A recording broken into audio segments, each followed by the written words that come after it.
right. I've never been good at fighting anyway. All right, welcome everybody to the City Council of the City of Perry, our regular meeting for November 4th, 2024. Let's go ahead and call our meeting to order and have roll call. Coffee. Here. Bledsoe. Here. Marshall. Here. Davis. Here. Goldar. Here. Rupp. Here. Williams. Here. Brown. Here. Wortham. Here. All right, we've got quorum. And for this evening, I've asked Pastor Brett Nation to offer the invocation for us. Let's pray. Father, we thank you for today. We thank you for this moment that we get to have as a city to come together to discuss the business of the city. Lord, we ask for your presence just to be in this room. Father, I thank you that you will guide us in everything that we say, everything that we do. Father, I ask that you give these council members wisdom in the decisions that they make tonight for the betterment of our city. And Father, we pray for our city that your blessing would continue to be in our city and continue to move. And Lord, we thank you for that, and we give you praise in Jesus' name. Amen. Amen. Thank you, Brett. Thank you. All right. So let's jump right in with item number 1, our consent agenda. Motion to approve the consent agenda. Second. Okay, motion and second. And Coffee. Yes. Bledsoe. Yes. Marshall. Yes. Davis. Yes. Goldar. Yes. Rupp. Yes. Williams. Yes. Brown. Yes. Wortham. Yes. All right, then we're going to move down to item number 5. So we're going to move some of the items around here on our agenda. Item number 4, comments from those assembled. We're going to move till after their presentation, and then we'll pick that back up. So moving into item number 5, proclamations, commendations, reports, and inquiries by the governing body. And so let's start with our council report. Ward 1. So the individual that's been complaining about not complaining, but just talking about the slow progress on the American Asbestos called and wanted to commend us on things moving forward and they getting cleaned up. So he didn't want to always complain, he wanted to give us props when we deserved it. So thank you guys for getting that going. Yeah, thank you. All right. I just wanted to say that I really enjoy the City Bites. I think it's been really good. And another thing that I've enjoyed that they've started up is the Facebook for pages for each of the departments. It helps get information out and correct information, and I just really enjoyed that. Thank you, Gloria. Joe? I don't have anything at this time. Awesome. I've just heard lots of good things about the event this week for Main Street and Chamber downtown. Lots of positive feedback, and it seems like I've been the past few years, and it seems like one of the biggest years that we've had in a while. So lots of good things there. Excellent. Thank you. Danette? That's other than what we're going to be discussing tonight. So. Randy? I just wanted to thank the electric employees for getting power back up after the windstorm the other night. 9 poles broken off, and they were able to get power back to Ditch Witch by 12:30, so that helped us end up with a pretty good month. So thank you to the city power employees. I'll pass on. Thanks. Derek? Sammy? Nothing. Okay. All right, well, let's move on to item number 6, our city manager remarks. Awesome. So I just have 2 things. The first is we finally got ODOT to finalize the date for sidewalk interviews. So this is for interviewing the architectural firms for the sidewalk project on Locust Street. And the date is November 12th, so we'll be interviewing 4 firms that day to decide which one we want to use to make that project go forward. So excited about that. The second thing is with the practice street that we talked about, 5th Street between Odo and Noble. We've been juggling some rough weather with that. When we prep it, we have to have a pretty clear weather forecast because it's going to take a few days between prep and starting the asphalt lane, and we don't want it to turn into a muddy mess.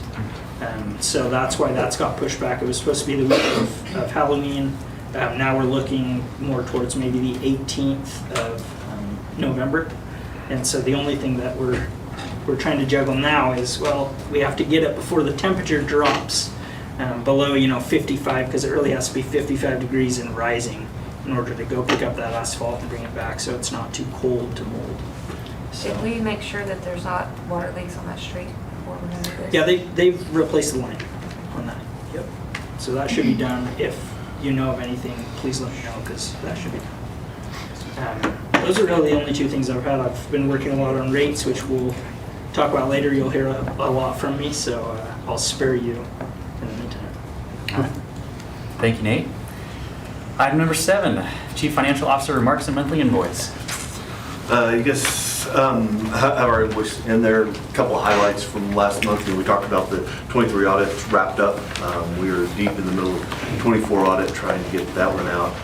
So maybe we'll have that for the first meeting in December. Janet can get all of her stuff taken care of. So that's another big piece. At least have done out of our way. Not expecting any real differences in what you guys have talked about. I kind of talked like that last meeting about that part. You've got the 3 bases of accounting budget numbers. You guys aren't seeing any big differences related to what we've given you month in, month out, and what you see in there. Other than that, it was a busy month with meetings related to utilities for us. So we spent quite a bit of time working through that. Hopefully tonight that comes to fruition and is deemed good. So there you go. All right, thank you, Russ. Item number 8, presentation of city attorney report and monthly invoice. I think my invoice is attached. It was a short month for me because I was out of the country for about half the month. On economic development, thanks Scott for that comment. Asaph really deserves the credit. He told me all the buildings are down this morning. Sent me a text, and about half the debris has been collected. And he's pushing forward to get that done, hopes to have that done in a couple weeks. We also had we had one idea for a REAP grant. That idea changed kind of in October, and may have end up being a better purpose. I know that you guys approved that at the last meeting, and I helped amend that Malzahn Trust City Economic Development Agreement for that REAP grant. I did prepare all the ordinances after being given the information for tonight's meeting. There are a couple other ordinances that I prepared, a reserve fund ordinance and a rate stabilization ordinance that we haven't provided you yet. That's really out of the discussion we had from Bill Tackett and Dave Weatherford. We've got some examples there. What we haven't done is filled in the blanks. What should that reserve look like? What should that rate stabilization? But I think in the next few weeks we can run that out. I prepared a memo on the enterprise accounting based on what we're doing on at least water. We've got rural water contracts, the contract that we've seen. We've got a number of other contracts that we need to make consistent with what the public is paying. I gave an opinion on a hotel ordinance, including the fact I told Nate many of my other communities allow the state to collect that tax.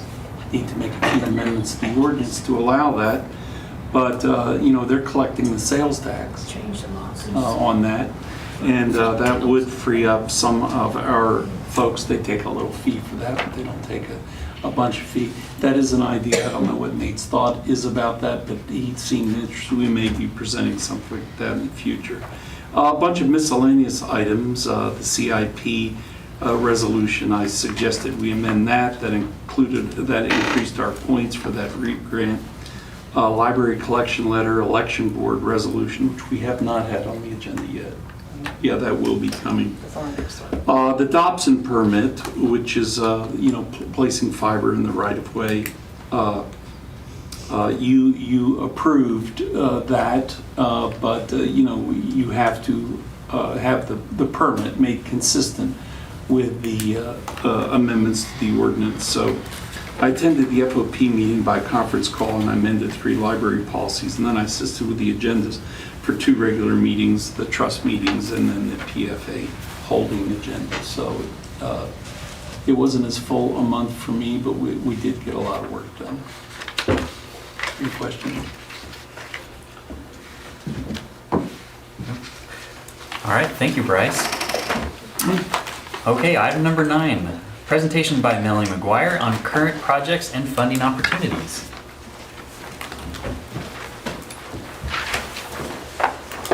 So Nate and I wanted for me to come quarterly at least and talk to you guys and keep you guys posted on what we're working on, just so no one's in the dark. So part of my statement of work is not just grant writing and identification, but also some housing needs, small business resources, beautification projects, and the like. So we're going to go through what we've been working on since the start. So Nate and I set up a bi-weekly meeting where we're looking through budget needs, strategic plan, things in the future that we're going to be funding. And I also meet with the department heads, understanding their budget needs and how they correlate with the current budget and kind of their wish list. I want to hear from them what their wish list is. So a lot of that coincides with some beautification projects that I'm working on directly with Patty with the Parks Department. Some of that is Triple C. There's a Triple C Lake project, Lions Park renovations, Rotary Park projects. At Triple C, I'm working with Patty and the Conservation District on phases. This is going to be cleanup, cedar tree removal, take an inventory of what needs to be renovated. Other community partners have been identified to work on this project, including the Noble County Burn Association, U.S. Fishing and Wildlife Service, Campfire, Boy Scouts, 4-H, and Ditch Witch. So that's going to be an exciting project that we're going to be getting started hopefully sooner rather than later. Lions Park continues to be on our list of renovations that we want to do to that park. We currently have estimates for shade structures going over the park, new swings. Our wish list is renovating that tennis court, reusing it for something else, the pavilion, and then ultimately the pool. So with the funding already identified for the shade and the swings, those are smaller items that we're working towards to get grants submitted for to fund those phases. And then we continue to look for additional things that can fund those larger ticket items as well. You guys might have heard about the City and Courthouse Square project. That's mainly going to be led by Main Street, but this is going to be a project that really does bring together city and county, because obviously that's where it all coincides right there. That's going to be a fun project as well that we're going to be working through with Main Street, City, and the county. There's some funding resources that Laura probably will tell you about in her next update, that there's some pool funding that's available to Main Street that we'll be able to utilize, which is really nice. Other departments that we're working directly with, so I've met with the chief of police and the fire chief, gone over their department needs, already identified their big wish list and started to work on some grants for them. Grants that all have been identified and we're working towards currently do fall underneath that $50,000 threshold that is Nate's approval level. If we find anything that's larger than that, it will be brought to council for approval, or if it needs matching dollars, we'll bring that to council for approval as well. So currently, of the grants, there is one public safety grant that has been submitted. There's 3 grants that are in process, funding park projects and public safety needs. And then there are 7 grants that have been identified, which means the funding source and the timeline have been identified. We're just trying to match up what's going to make the biggest bang for our buck and what's going to be prioritized first. And then lastly, I just always want to mention, the other partners and projects in the community. It's important to understand, and Nate understands it as well, other projects that are going on that aren't necessarily funded by the city, but they affect the city. So housing projects, new business projects, the YMCA project, even the school initiatives. I keep updated on those projects because as I'm looking through these funding sources, if I can see that the city can't apply for that, or that's not going to be something the city can do, I'm able to share that with our partners in the community. So hopefully they'll be able to apply for those grants as well. So I think it's been successful overall. I hope to, like I said, come back quarterly and share with you what we've been able to get done. So do you guys have any questions about anything we've already done? No? I don't think so. Thank you for all your work, though. We're excited for these grants and these different projects that you got going on. Thank you. Thank you. Thank you. All right, item number 10. Consider application for use by review and site plan for Operation Blessing for the location of a storage building to be located at 803 Market Street, Perry, Oklahoma. Receive recommendation of site plan review from the Perry Planning Commission. Take action as deemed appropriate. So we went over this in Planning Commission. It's zoned for that type of building right now. There are some questions on some electrical lines, which we've worked out with staff. and ultimately everything is in accordance with that C2 zoning. So Planning Commission recommended that we go ahead and approve it. Now we're bringing it to council. That was approved by the Planning Commission. Does anybody have any questions or?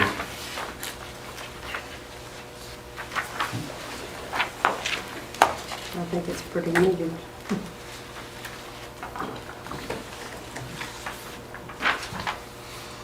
Motion to approve? Second. All right, roll call. And Coffee. Yes. Bledsoe. Yes. Marshall. Yes. Davis. Yes. Goldar. Yes. Brooke. Yes. Williams. Yes. Brown. Yes. Wortham. Yes. All right. So now we're going to jump down to item number 12, which is approve city council regular meeting schedule. This is for the next year. I make a motion to approve the schedule as presented. Second. And roll call, we ready? And Coffee. Yes. Bledsoe. Yes. Marshall. Yes. Davis. Yes. Goldar. Yes. Yes. Williams. Yes. Brown. Yes. Wortham. Yes. All right. So now we're going to move on to item number 11, which is going to be our presentation from City Engineer Matthew Coe and Nate Reed, City Manager, on the water, sewer, and electric rate adjustments and needed water infrastructure improvements. After which, then we'll go back to item number 4, which is comments from those assembled. So with that, Nate? Fantastic. So let me connect to this screen here. So I'm assuming that everyone came for rates. Yeah, that's what I figured. Awesome. Glad to have you here. Appreciate you participating in this democratic process, especially this week with elections. I'm excited to see so many people. So, I will connect to this screen here so that everyone should be able to see that. I know these screens here are very small. And hopefully I'll be able to answer a few questions that you guys have. Any questions that aren't answered, you'll have an opportunity to come up afterward and speak, which Mayor Wortham will conduct that. So let's jump in. So the first thing that I want to talk about tonight is that this is the magic number. This is the number that we're talking about. Regardless of what you've heard, the total increase to your bill that we're proposing tonight is a 14% increase. Now, there are some specific components of that, right? So the water side is, we're proposing a 69% increase, and we'll talk about the why of that. The sewer side's the same way, and then we have some, changes with commercial and industrial, and there's a lot of complicated pieces. But the total bill increase, we're looking at a 14% increase. The second thing I want to say, and I think this is important, they all know this, but this presentation is for everybody, is that we have met diligently with council over the last 3 months. I think we've met with everybody at least twice, some more, to talk through this plan. This is not City Manager Nate Reed's plan. This is a collective plan that has been presented to the council that they have looked at, and some of them have said, well, I don't like this piece, I don't like that piece, and ultimately, we've had to negotiate through that and come up with an imperfect, but what I think is the best option for this 14%. And we'll get into details on that. So, short agenda for today. We'll talk about the current rates in Perry, where those stand. We'll talk about capital projects that are needed, and that's where Matthew Coe, our engineer, will step in and take some of those details. And then we'll talk about the two options of what you do with situations like this, and then I'll give some recommendations. So before we get into that, I want to give just a philosophical education piece that's very important. So in local government, there are something called enterprise funds. And what an enterprise fund is a government fund used to account for operations that are financed and operated in a manner similar to a private business. So as a city manager, I look at the enterprise funds we have, which for the city of Perry are water, sewer, and electric. And I say, if this were a business, is it being successful? And that is how these funds are run. So, some important things about an enterprise fund are it charges fees, it covers the cost of operations, maintenance, and capital improvement, so it covers itself. And then third, it has to contribute a little bit to other governmental activities that aren't covered by charges and fees. For example, your police, your parks, your library. Those things do not break even. So they have to get money from somewhere else. And they get money from these enterprise funds. And that is how enterprise funds work. So let's talk about where we're currently at in the city of Perry. We did an analysis of the market. We looked at all these cities on the screen.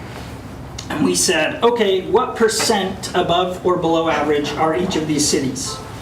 And we looked and said, okay, well, the city of Perry sits on the electric side 12% higher than the average of these cities. I've heard that since I moved in, that the city of Perry is higher on electric. That is true. However, I've also heard that it's way higher. It's outrageously high. The average dollar per month increase from a city of Perry versus these cities is 15 bucks. It's a pizza. It's really not that much. If you can afford a pizza. Right. That's the deal. It These don't are matter all what open happens, cities you here. can't afford it. Third party. So that is, We'll be called in order to. yep, you'll be cool. So that is where we sit with electric. So water, I've heard since moving in that the city of Perry is low, and that is also true. We are 1.53% less than the average city on this list. Okay, so let's look at these enterprise funds, these funds that should be making money, that should be producing enough revenue to put towards these other governmental activities. So in the water department, our expenses are 2.3 million. Our revenues are 1.3 million. So the net total at the end of the year, and this has been for years and years and years, ends up being about $1 million in the hole for operations. So an enterprise fund that should be treated as a business and not making money, and making money, is not. It's failing. And something has to be done to rectify that, and there are two options to do that, and we'll talk about those in a minute. Sewer is the same way. So expenses over $1 million, revenues almost 700,000, so you're about 400,000 in the hole each year on sewer. So we have no money to fund sewer and projects and transfer to the other funds. So how are we making up for that? Well, the big way we're doing it is through electric, right? Your $2.8 million in electric is going towards the water and the sewer, and then it's going towards your police and your fire and your library and your parks and your admin and all these other important pieces of local government. As a city manager, this is not how it should be. So the effects of not charging enough. What is the effect of having these negatives? Well, major updates needed for sewer and water are pushed to future years. Frequent and intense pipe issues, bursting of pipes due to age. I heard right before I came in, and January, February, we had some issues with that. Funds aren't available for transfer to fund street improvements and other departments like that. Underfunded public safety, police, fire, and EMS. I know one thing we're really struggling with there is equipment. We don't have the money to buy the equipment we need to allow them to operate in a way that keeps our residents safe. Poorly funded parks. We have 3 park employees for all of our parks. Lots of our equipment in the parks is failing or falling apart. In fact, I had someone talk to me this week about taking some swings from one park and putting it to a park that's more popular because we can't afford swings in both parks. So it's a real problem that we're seeing. And then last would be low wages and low retention among employees, which we're also seeing. So when you're in this situation, you really have 2 options, right, which are pretty basic. You can cut costs, or you can increase revenues. those are the two options you have. So let's talk about cutting costs. Before I arrived, the council put in a hiring freeze on all city positions, but one specifically that they looked at was police officers.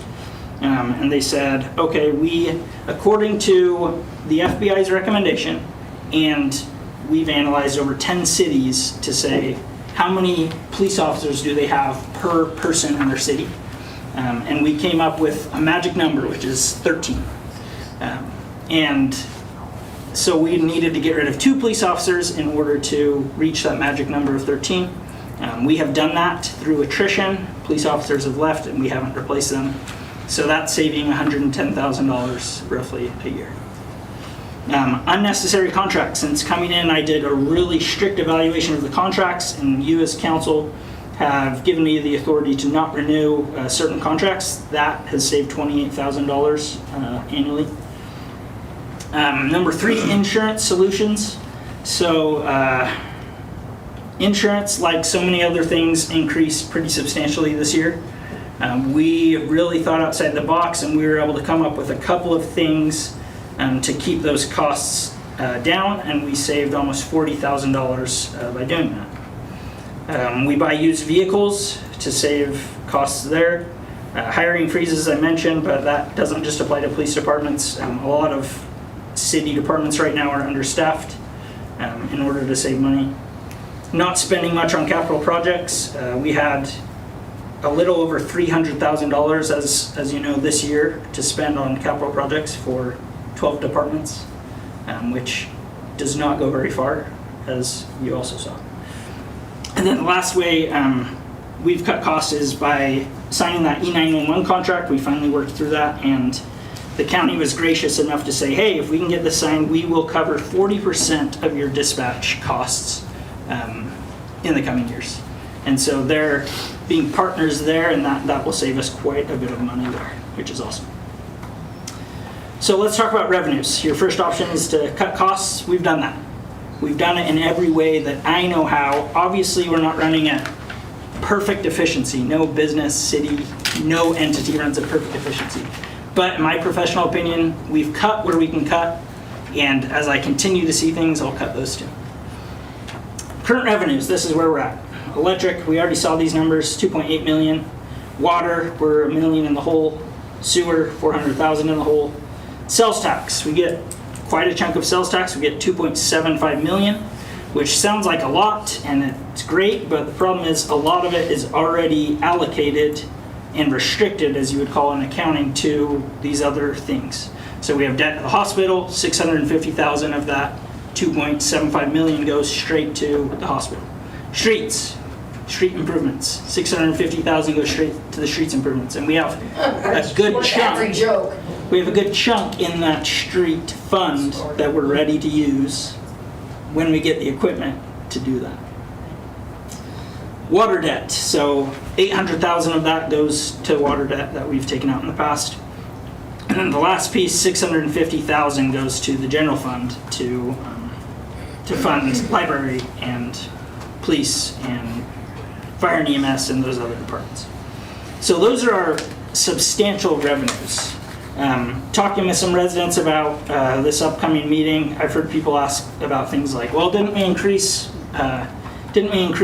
revenues this year in duck blinds and in RV sites, and what about parks fees and tower rentals and community development permits and police tickets?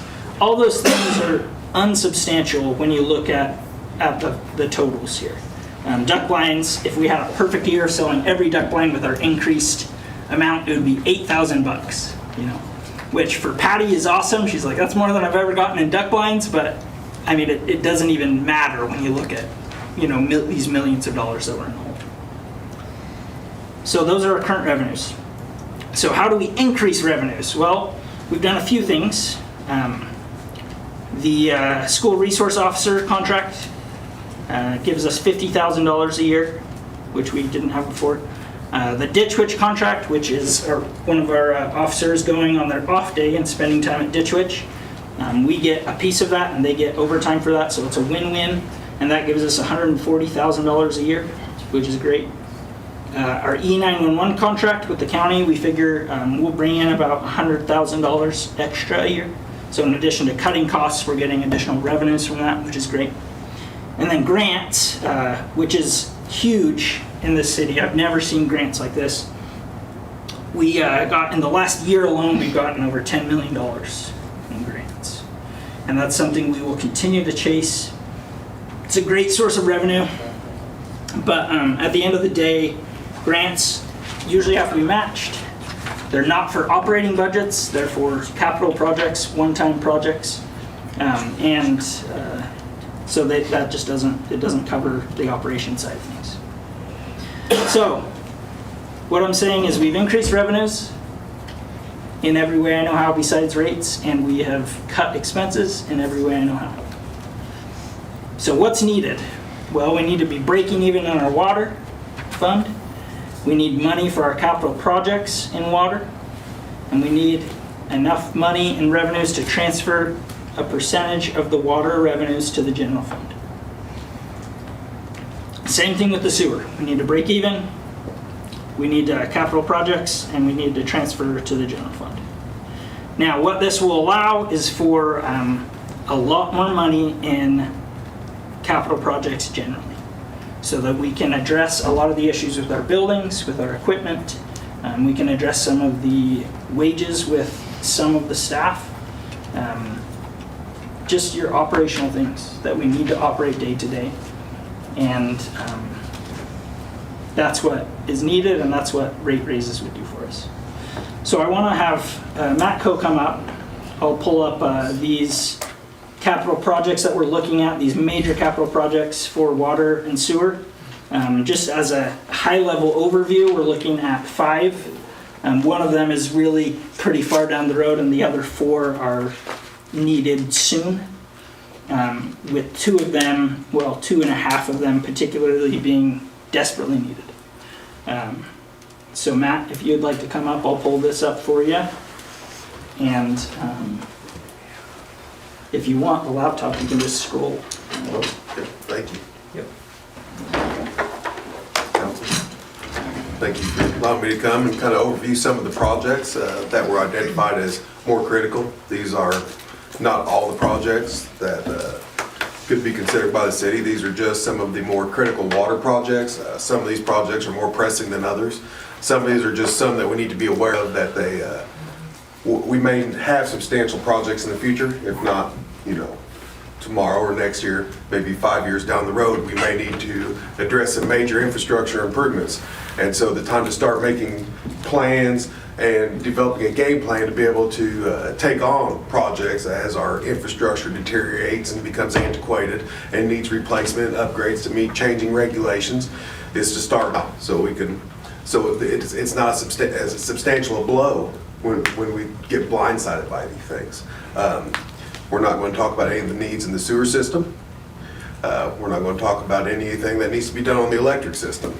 I've identified 4 different projects on the water side that need to be handled. We're going to start with talking about the residuals management at the water treatment plant.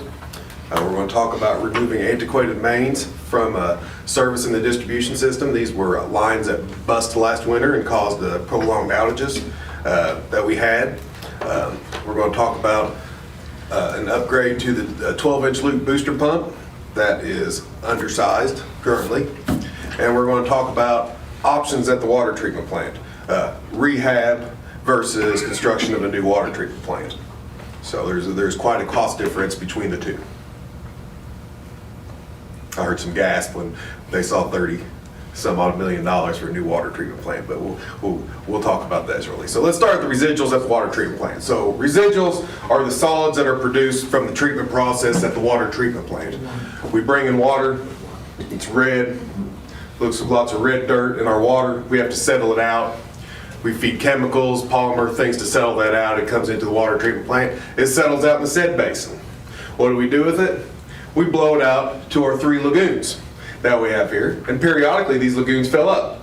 And then we were forced to remove the residuals from the lagoons. This has a cost associated with doing that. It's contract labor. You have to dredge them out.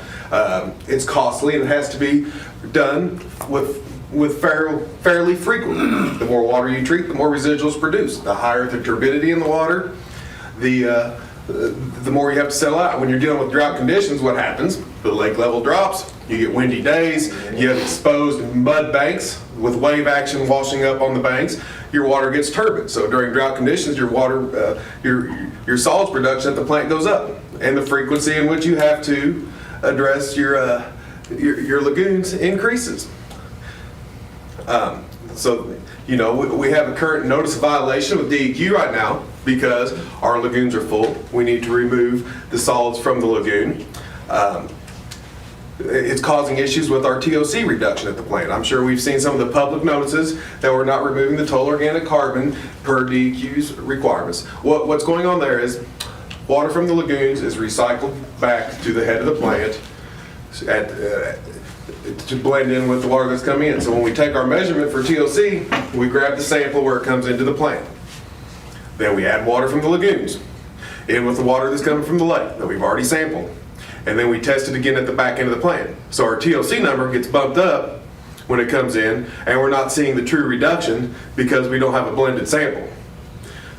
When the lagoons are operating with low storage, we lose some of the attenuation in there, and we're seeing that on our testing now. And we've had a couple busted results, and we've seen notification going out with bills, and the paper has also published an article about the issues with the TOC reduction. And then this the cost associated with having to constantly remove the solids from the lagoon.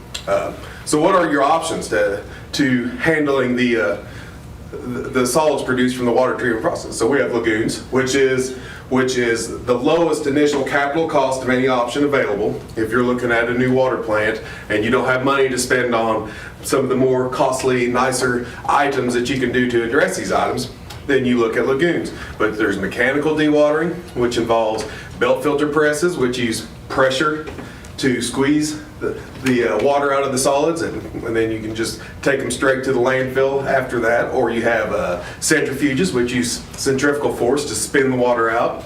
You have passive dewatering systems, sludge drying beds, sludge boxes that don't have as many mechanical moving parts and don't require as much maintenance and replacing parts and having as much hands-on with city staff. So if you don't have a large city staff and you're short-handed, then you probably want to look more towards a passive dewatering system, especially if you have enough real estate to be able to accommodate the space required for these passive systems.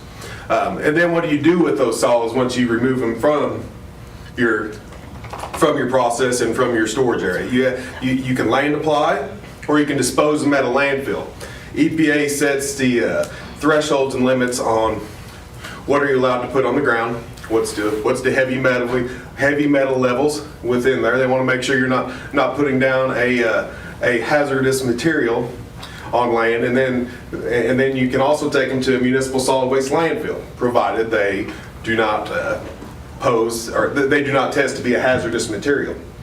If other than that, if they're hazardous, which some processes do produce hazardous materials, especially if you're treating for radioactive material in water, which we are not. It's red dirt is what it is. And we've land applied in the past, but DEQ has changed the rules and regulations for handling solids from water treatment plant residuals.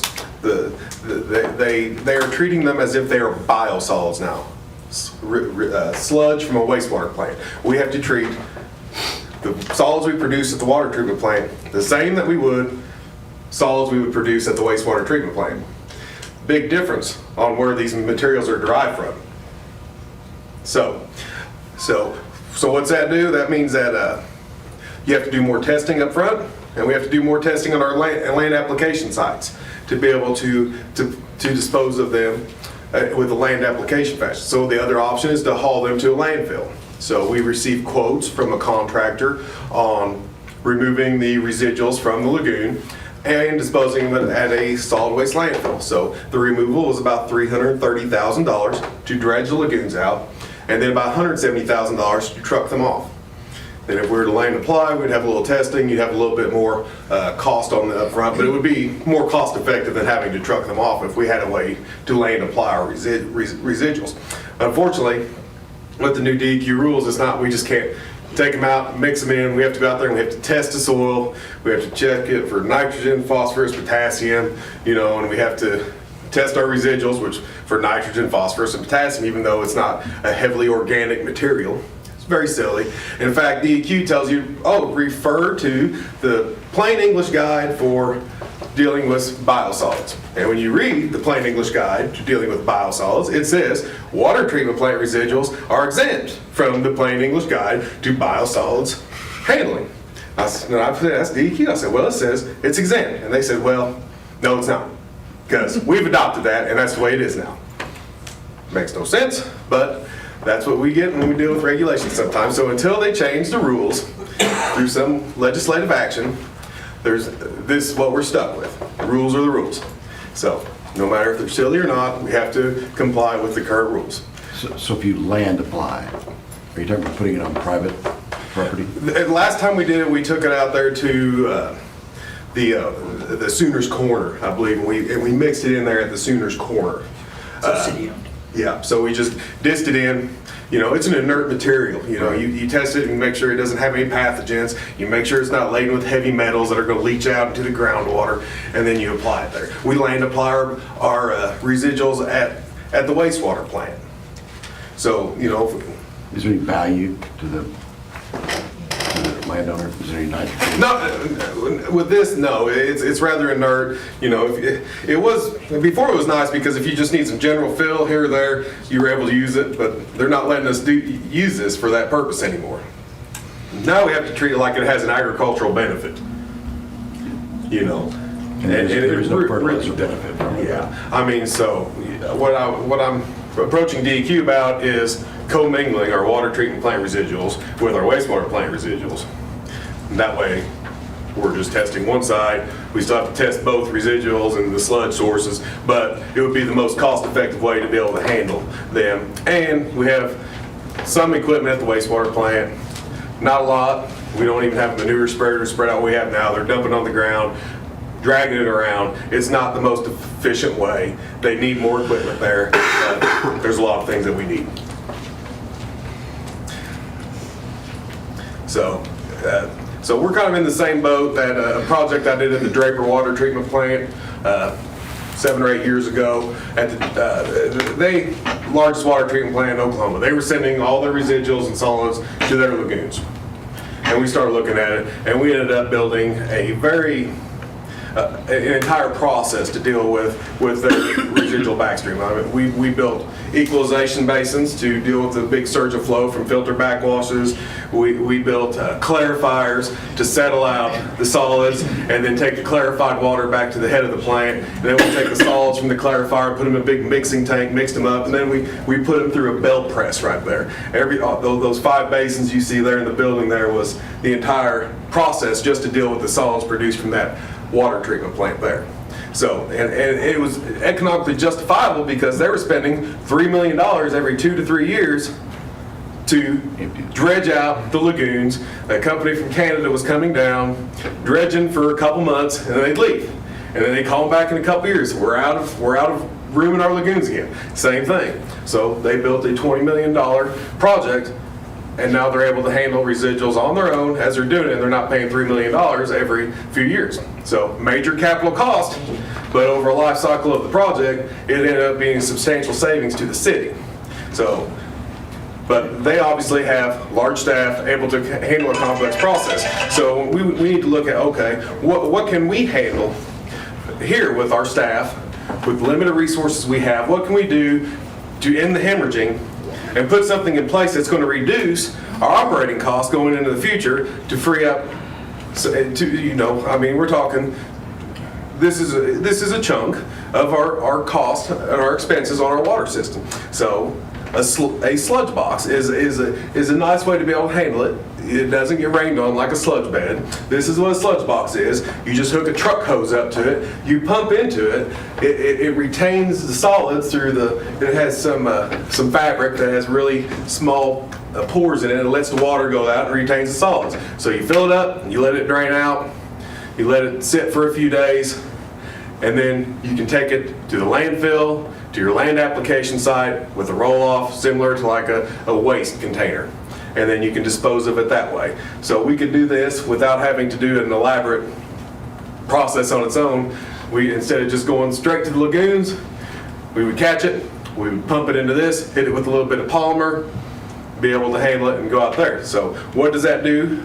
Or what's that cost? Well, we're looking at a project that's going to be about $1 million up front to take this project on. That's to build your concrete basins, to be able to house your roll-off bins, to be able to handle the materials. You got a chemical feed system to be able to add polymer. You're going to have a wet well and some pumps that's going to need to be fairly good sized structure to deal with the volume that's going to come in that you have to pump slowly to the box. And so, well, then how does that pan out over a 20-year life cycle? So we have to look at the life cycle cost. So we'll look at 3 alternatives here. Alternative A is constructing the sludge box system and the associated infrastructure to operate that system. Alternative B is to just dredge out the lagoons, haul them to a landfill. Alternative C is to land apply that. So, okay, so you can see we have $1.1 million for our initial capital cost to do a sludge box. You can see our operation and maintenance cost, which includes our chemical cost to buy polymer, our electrical cost to pump the water to the sludge box. Then you have to have some time for labor to be able to haul the sludge box back and forth to the deal. It's not a very time consumptive deal. You're blowing out your said basins only a few times a day. The box doesn't fill up just every day. It's something that's going to be gradual over time, so it's not something that's going to eat up a lot of man hours to be able to operate the system. And then we haul it on roll off to wherever we need to take it to, hopefully to the wastewater plant to commingle with our wastewater residuals, and we have all the sludge drying beds and a sludge box at the wastewater plant as well too. So you look at, okay, $352,000 over the life and operating and maintenance cost.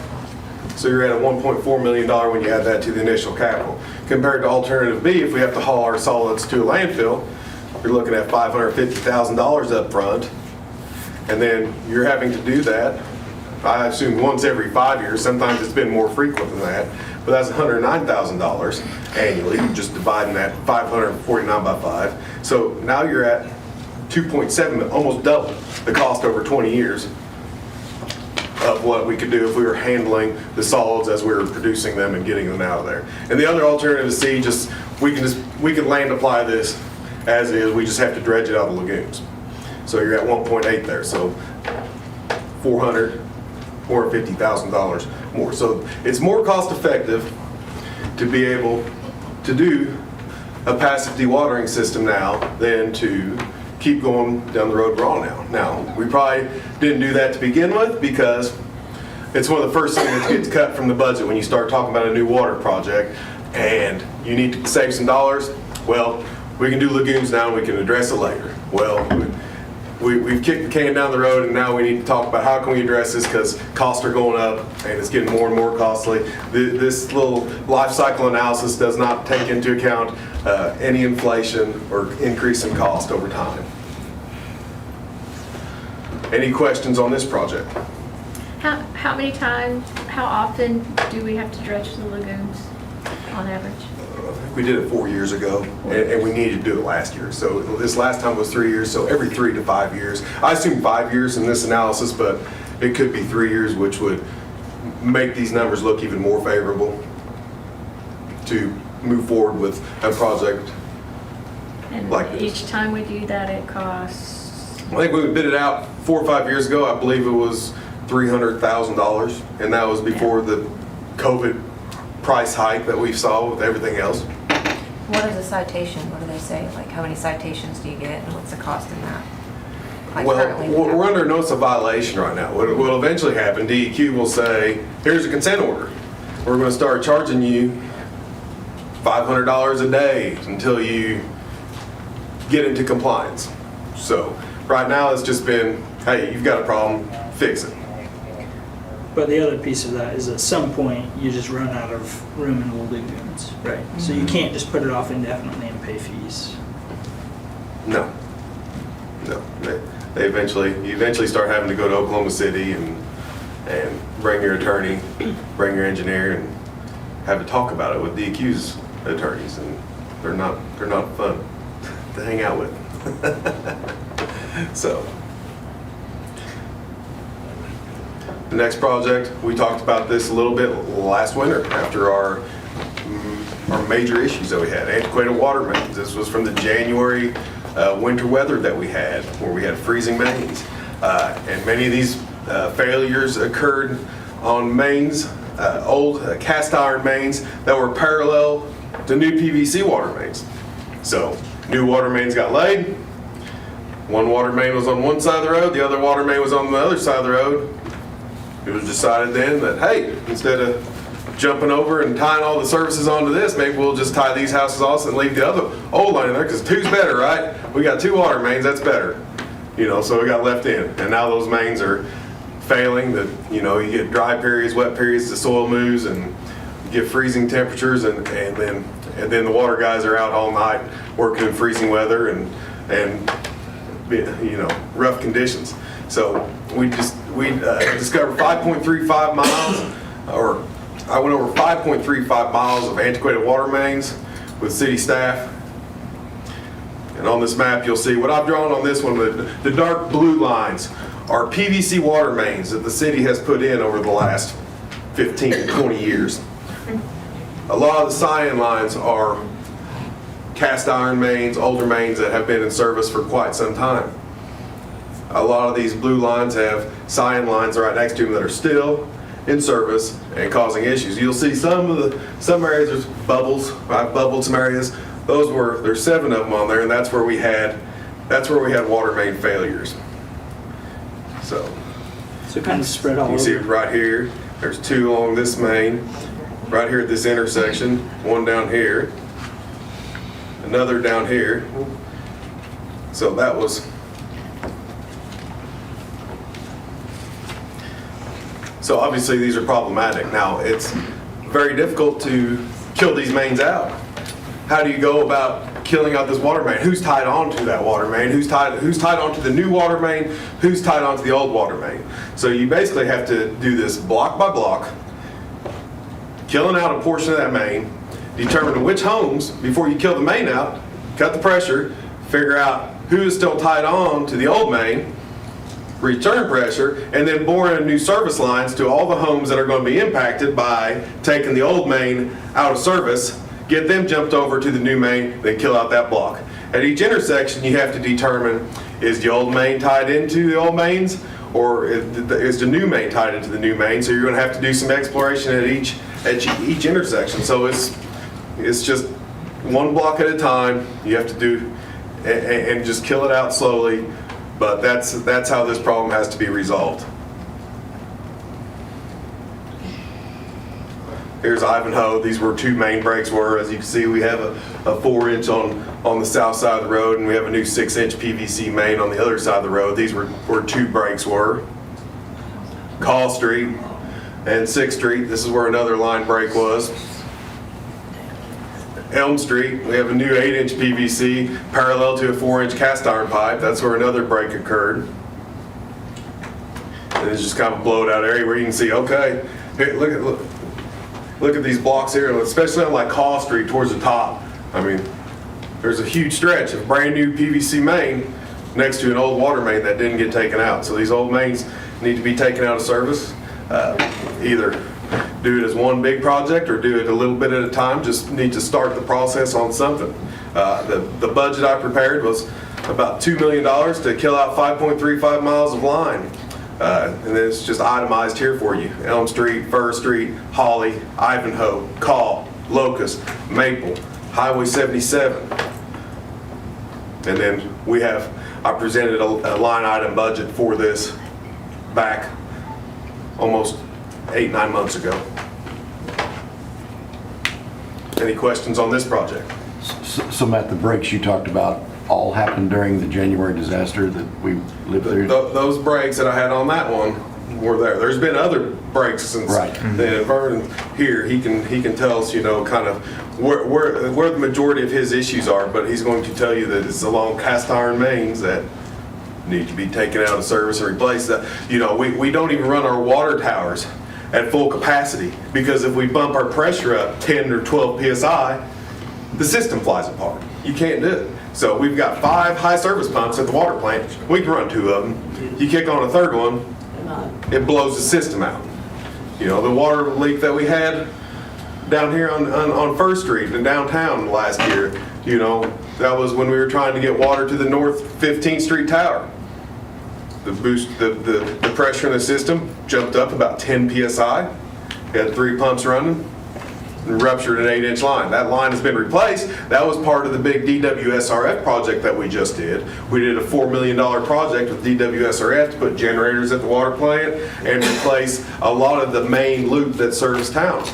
And we got $1 million for that project. Free money, principal forgiveness, but we had to borrow $4 million to get that. We had to have match money to go along with that.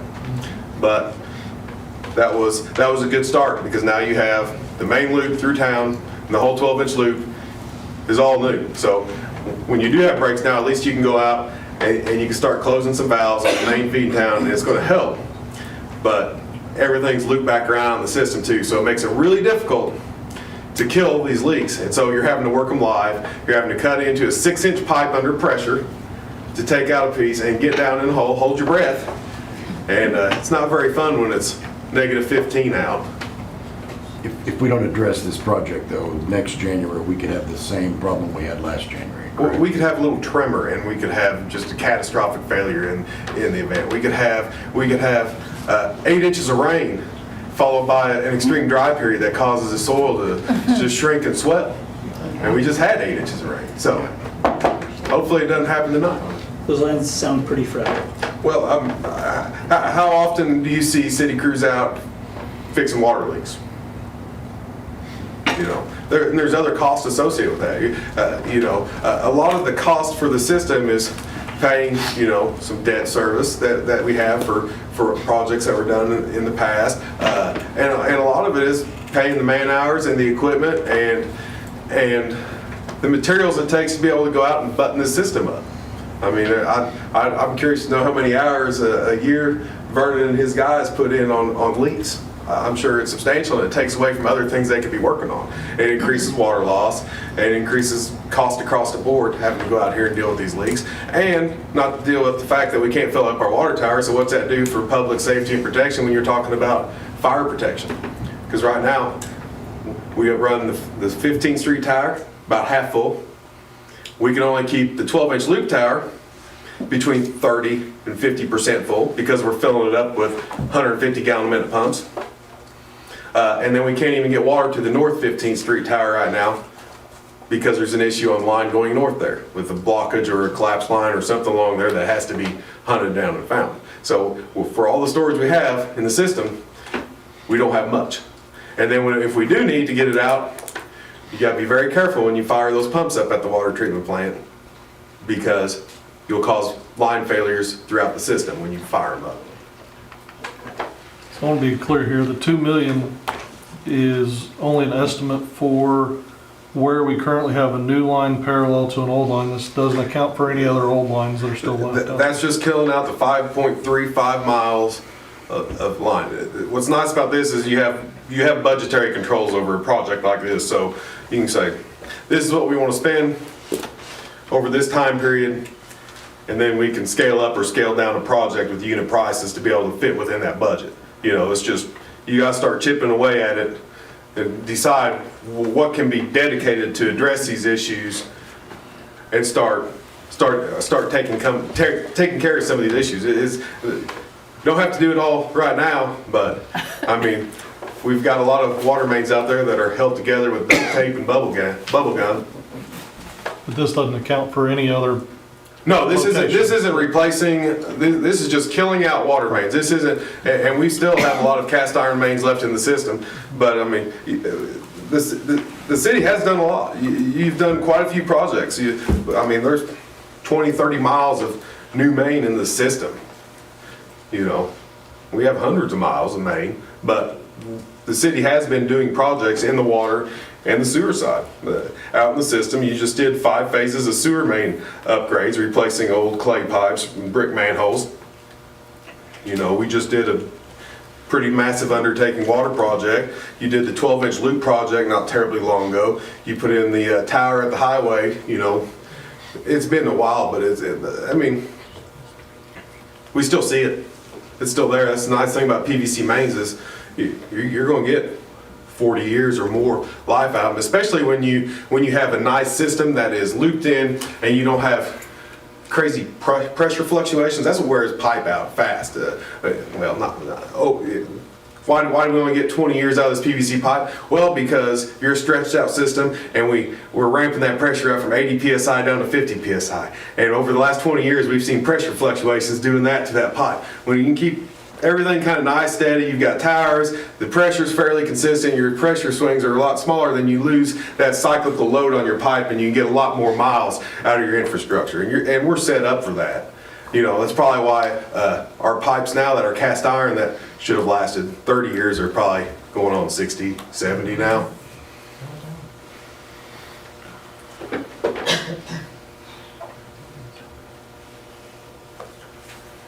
Next project. 12-inch booster pump. So I've just said that we have trouble keeping the 12-inch tower full.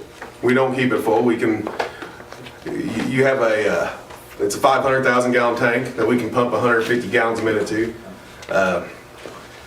It'd take 55 hours to fill that tank with no use. If we have a fire at Ditch Witch or at our industrial park or at a hotel or any of the commercial areas over there that's going to use a lot of water, we'll have what's in the tower, which is 25%, 30% of 500,000 gallons, and then once that's gone, we're going to pump 150 gallons a minute to that fire to be able to deal with that. We're already struggling to do that. We've got industrial parks out there. We have a lot of growth, development out there. We need to be able to get more water out there. I've heard that Ditch Witch is looking at putting in a fire booster pump on their system. That will pull that tower down extremely fast if they have to kick on their sprinkler systems for an event. We did some things to allow the downtown. So the 12-inch loop, basically, I need to explain what it serves. It basically serves everything west of Ditch Witch. Everything that you can see in this picture right here is on its own pressure zone. Whatever it's working off what's in the tower out there off the interstate. That's what's there, and everything in town is working off what the 15th Street towers, where they're at in the plant. We have to pump the water up from the 15th Street system in the plant to get it up into the tower out there on the interstate to serve this zone that's a higher elevation. So we did put in a vault in front of Ditch Witch to allow the 15th Street to flow back into that area if we were to have a catastrophic event and we need to get more water there to help. But it's coming in at a lower pressure, a lower head, and it's not going to provide the benefit that the higher pressure zone will provide, and it's going to diminish public safety as far as a fire would be concerned. And then we also have growth issues there. But we have the pipe, the infrastructure's there to be able to serve a lot of water there with a relatively minor infrastructure improvement. You know, I prepared a preliminary budget for a new booster station. This is a very, very economic solution. This would be a pre-manufactured booster station that would essentially come in a shipping container. You would set in the side, you would plumb it in, you would provide power to it, and you could go. Then again, you're stuck with a piece of infrastructure that, you know, in 15, 20 years, you're going to haul it out, you're going to set another one in there. You know, you could bump this $750,000 up, bump it up to $1.1, $1.2 million, and now you build a CMU structure. Next time you have to do an upgrade, your cost isn't as much because you're just replacing the pumps and the mechanical equipment inside your existing infrastructure. It just depends on what do you have at that time to be able to spend on that infrastructure there. Do you want to spend a little bit more now to save for the future? Do you just need to do something now that can, so that's something that we'd have to kind of work out in a budget workshop to determine what path you want to go. For this project, I'd put between $750 and $1.25 million as a need. As far as when it needs to go, right now we're adequately providing water service. Our fire protection is is lacking in that zone. But it's still a fairly high priority item. That's why it's one of the 4 projects I'm presenting tonight. Any questions on this one? So maybe I'll just add, with some new development we've had out west of I-35, we've had to waive fire sprinkler suppression because we just don't have adequate flow. So anything we continue to build out there, we'll have to do that same thing until this booster station is put in.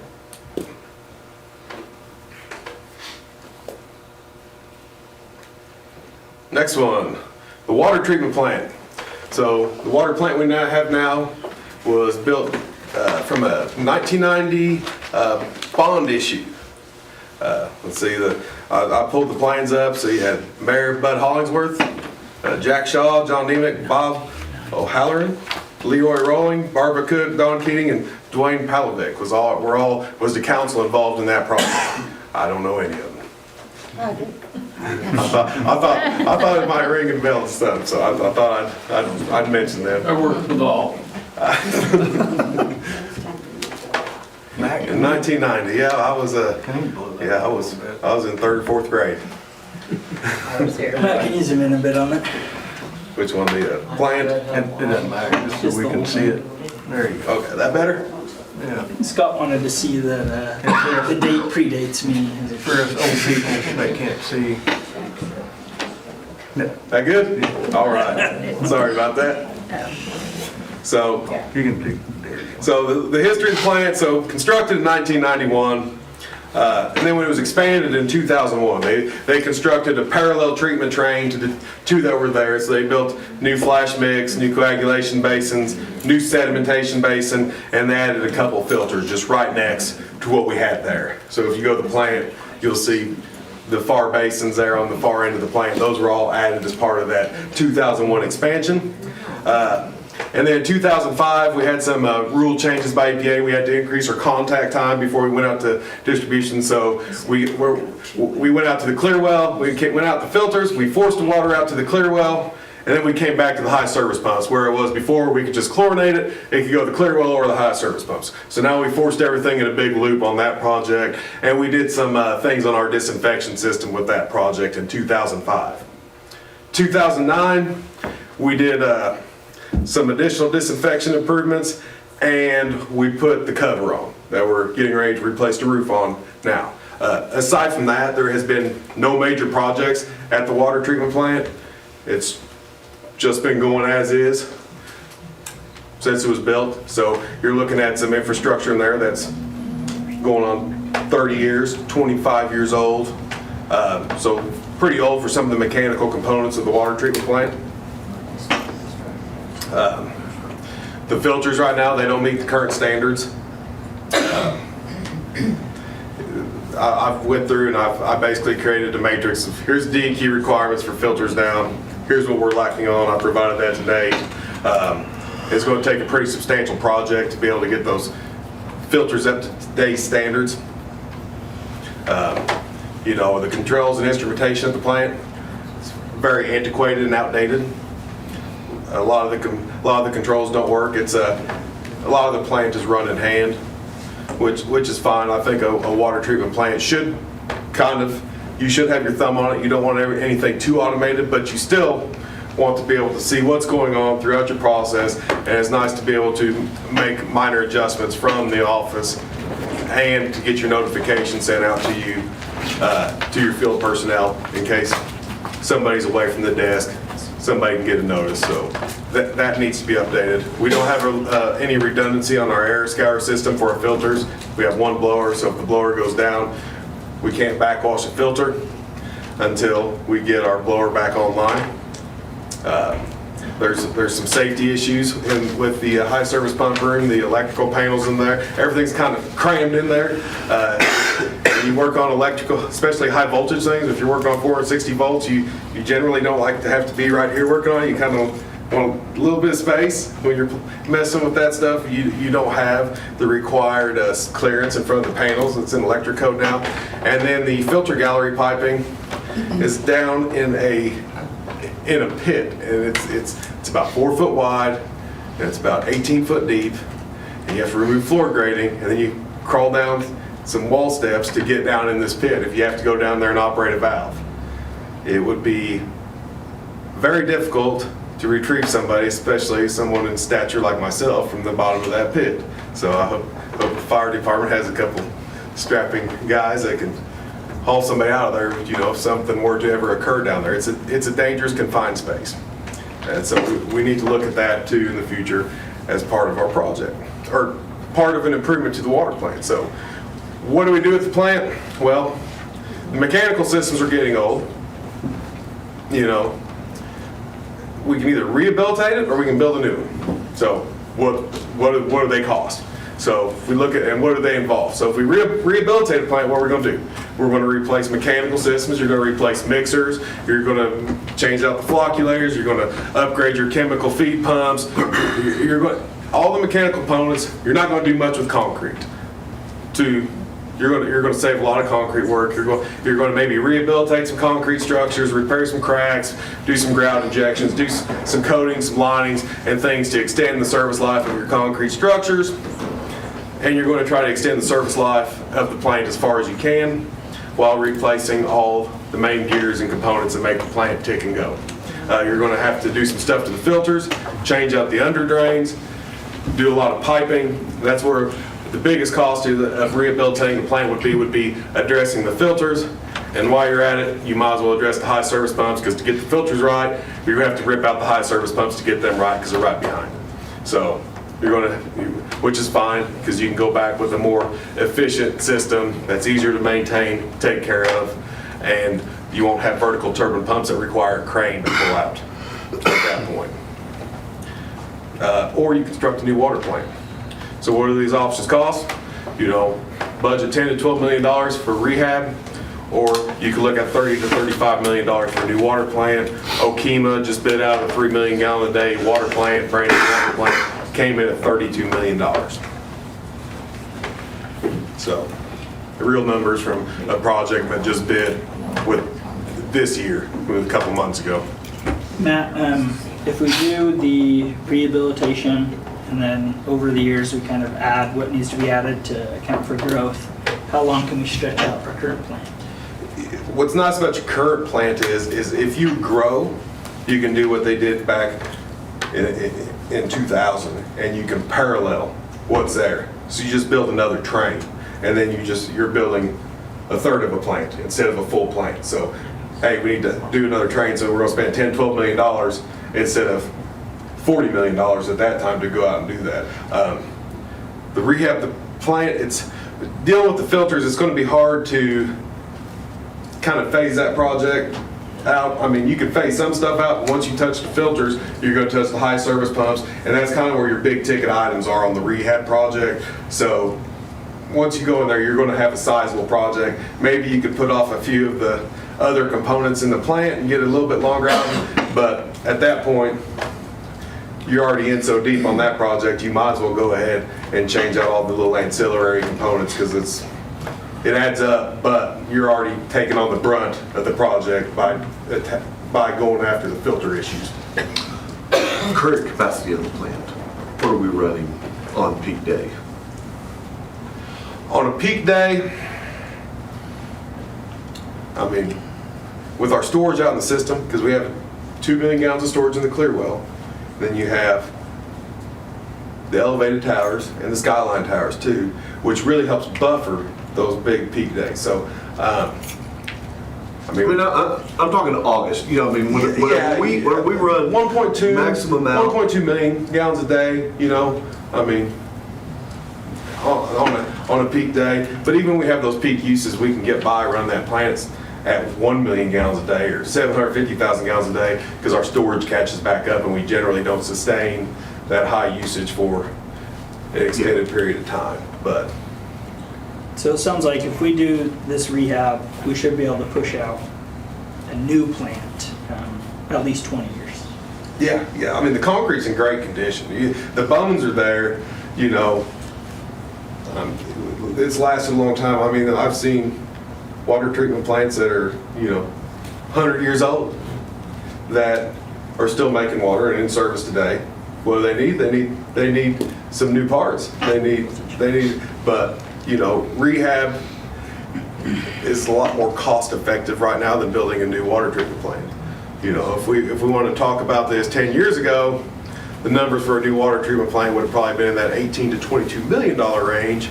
And then a rehab $8 million, it's like, okay, now we really got to look at the life cycle cost of the asset and what do we want to do here.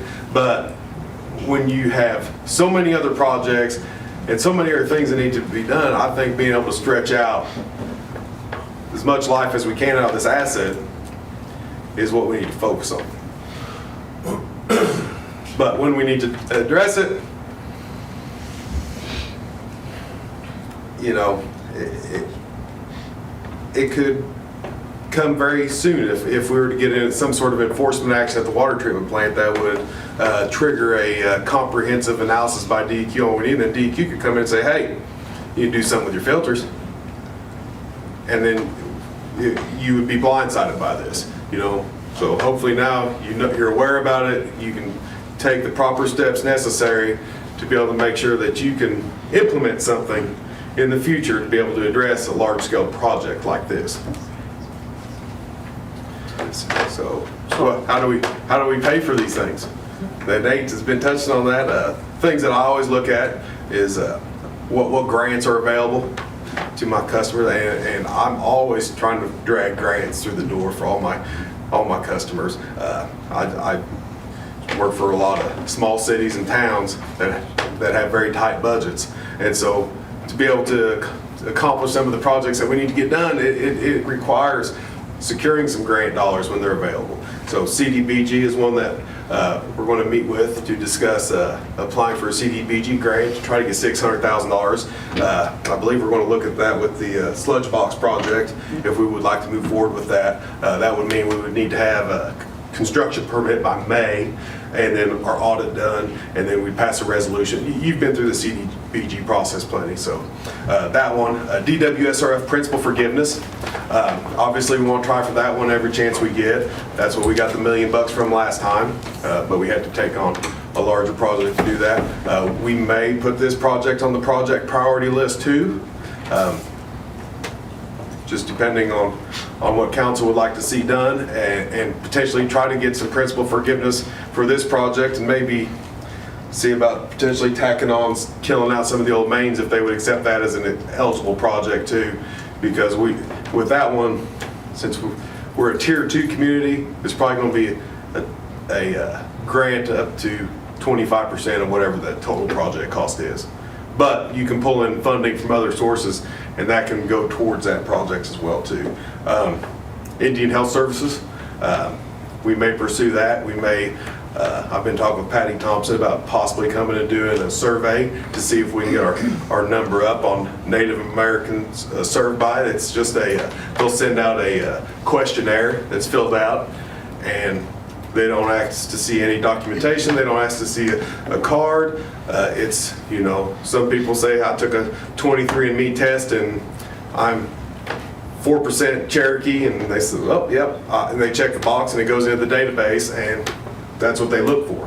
And that's a wonderful funding source, because if you're 10% Native, up to 10% of your project cost can be covered by IHS. And sometimes they're able to divvy out substantial grant money. And what's nice about them is once you're on the IHS radar, sometimes EPA looks at the projects that IHS has in their deal and says, oh, that one has to do with clean water and discharges and whatever they're looking to reduce. And they say, we're going to throw extra funding at that. I've seen that time and time again where I'll get a small IHS grant, $200,000, $300,000, and then I get a call from IHS and they say, hey, EPA picked up your project and we're going to give an extra $800,000 towards your project.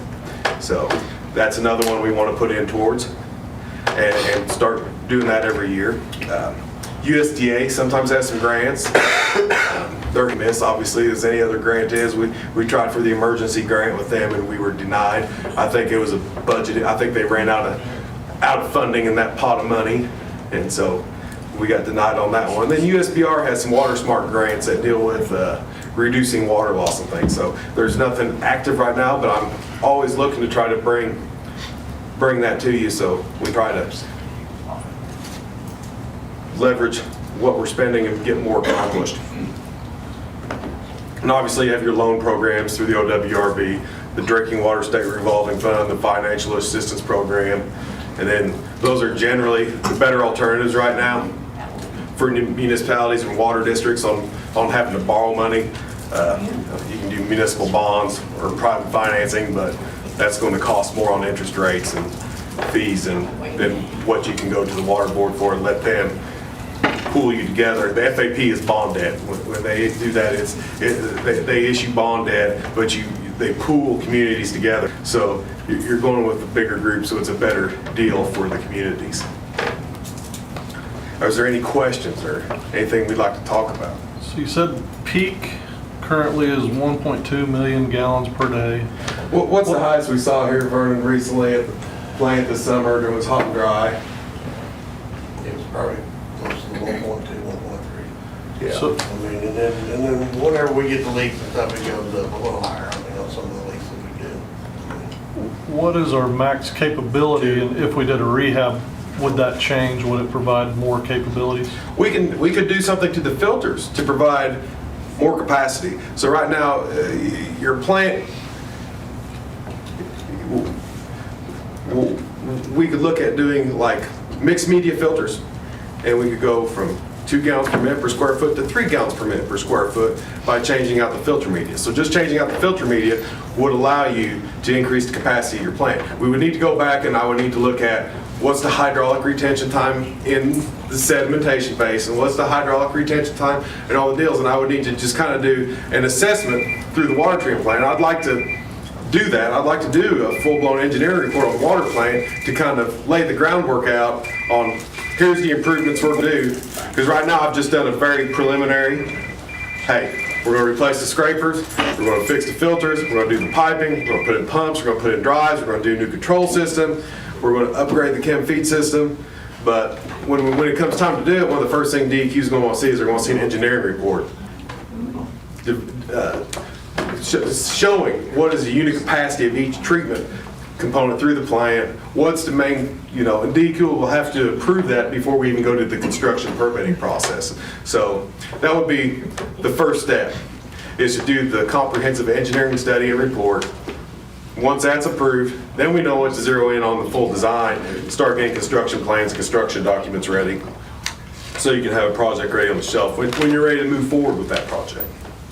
That 10 to 12 million though could handle some growth if we did that rehabilitation. Yes, I mean, chances are we could substantially increase the capacity of the plant by changing the filter media out instead of just having dual media filters, going to a mixed media filter, and then you've already got a 1/3 increase just from doing that.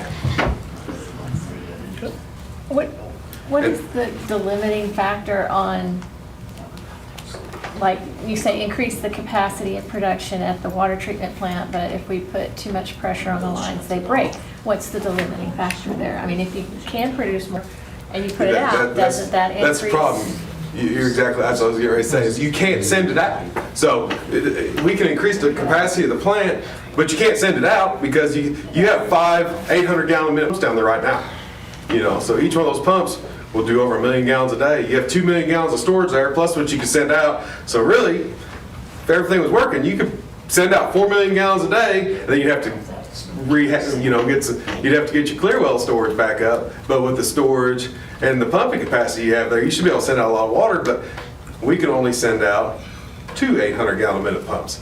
You kick on 3, and the system flies apart. So taking care of the antiquated lines out in the system is going, and getting it to where you can get your storage up in your existing tanks too, is going to get you where you don't have to increase the capacity of your water treatment plant so soon, because now you're utilizing your storage in the system. But none of these projects totally address that bottleneck, because it's only 5.3 miles versus The whole system. the whole system, right? Well, I think it's a start. You're still going to have antiquated mains in the system, but once taking out these old lines, and now you've got a new loop, now you have a lot of these old lines killed out. once you can start isolating your system, right now we can't isolate the system. When was the last time you broke a line that you were able to 100% isolate it and repair it? I mean, how often? Out of every 10 breaks, how many times are you able to isolate that line and go work on it without having to deal with water spraying? Probably 2. So, 2 out of 10. okay, so if we kill out these 5 miles of main out there in the system that are parallel and tied in who knows where, how much is that, what do you think that number goes up to? Maybe half the time? It's probably half then, yeah, because we know where the valves are on the new stuff, the old stuff we don't. I mean, and they're tied right back in. So the maps are in place, there's uncertainty, so we have better mapping now. So as we're making improvements, we're documenting, we're putting the maps on, we're getting GPS coordinates on our valves and all these things, so we can run the system more efficient, because it's not just it's everywhere. You know, everybody's like, I know my system up here. Well, then they retire, and then and they take their job security with them, 'cause, you know.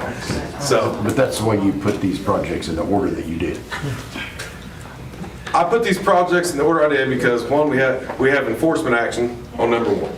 Right. So, and it's tied to another violation that we've been getting dinged on DEQ. So enforcement and DEQ rules always takes top priority. That's why that, and then also the economic benefit of being able to do that one, because that one will save money over the next 20 years by doing that project. Number 2 is killing out these old mains, because it is creating so many other problems with our system due to us not being able to pressurize the system up.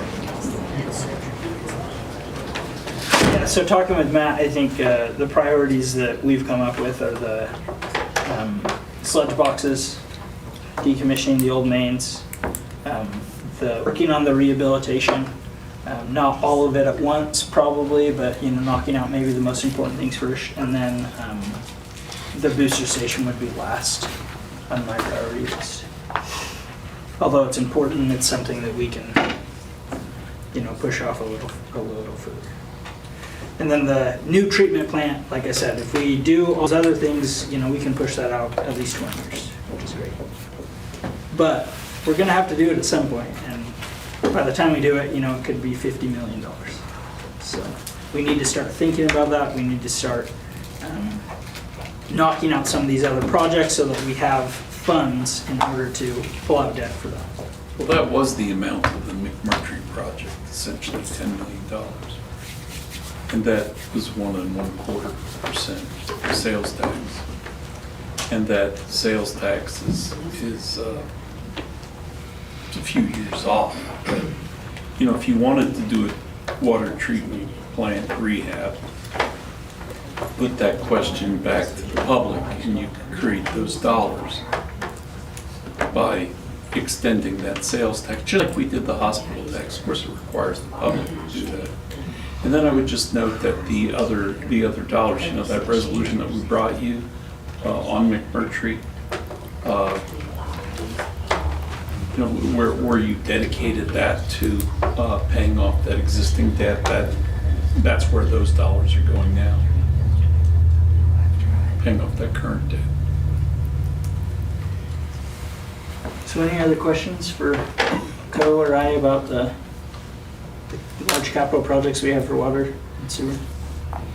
How come they didn't take out the old pipes when they put in the new pipes? If you have it open already and you're laying new pipes, why wouldn't you take out the old pipes right next to them? That's kind of confusing to me in the diagram. It shows them right next. Why wouldn't you do that at the same time when it's already there and save time and money? I've asked the same question in numerous communities. I go to lots of places, and it's, I'm not from a lot of places. I'm from here, so I need to know about here. I don't know who was running the show then. I don't know the inspector that was on site, and I don't know what was considered common sense at that time. It should have been killed out.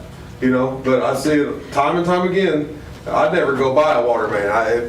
Contractors they try to save time and money on every chance they get. So they're like, hey, can we just leave that in? And who knows? Maybe they was buying the inspector coffee every morning or something. They're buddies, They're not your buddy, But this wasn't 5 or 10 years ago. This predates burnout. This was 20 years ago. 30 years ago. I see it time and time again in systems, where they came in and they laid new mains. City of Pawnee, still the same thing.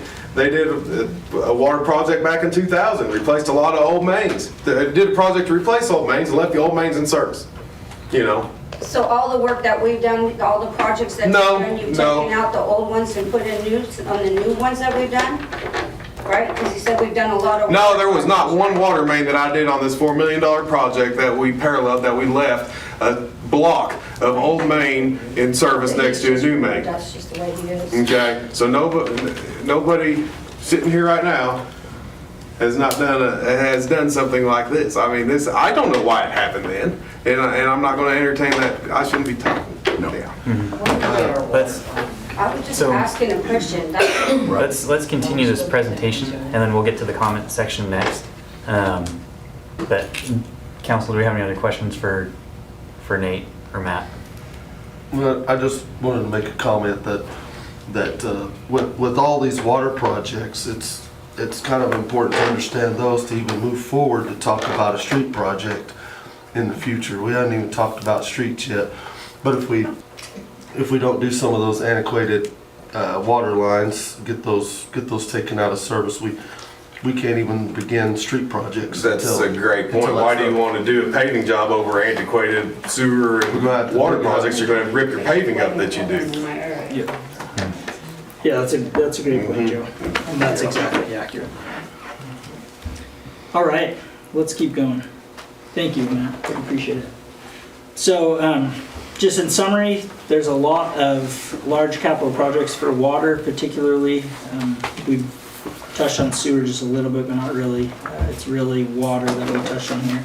And this is just water projects. You know, you guys saw the list during budget season of the things we approved and the things we didn't approve. There's a whole list of vehicles, bucket trucks, fire engines, you know, just all sorts of things that the city needs to operate. And this doesn't touch on any of that, but this alone is about $15 million of capital projects that we have for water. So again, I want to remind people, I'm going to say this a few times, this is a 14% increase that we're proposing for your overall bill. So now, I want to break that 14% down into the really specific pieces. So the first thing we're proposing here is a 69% increase in water and sewer rates for all residential users.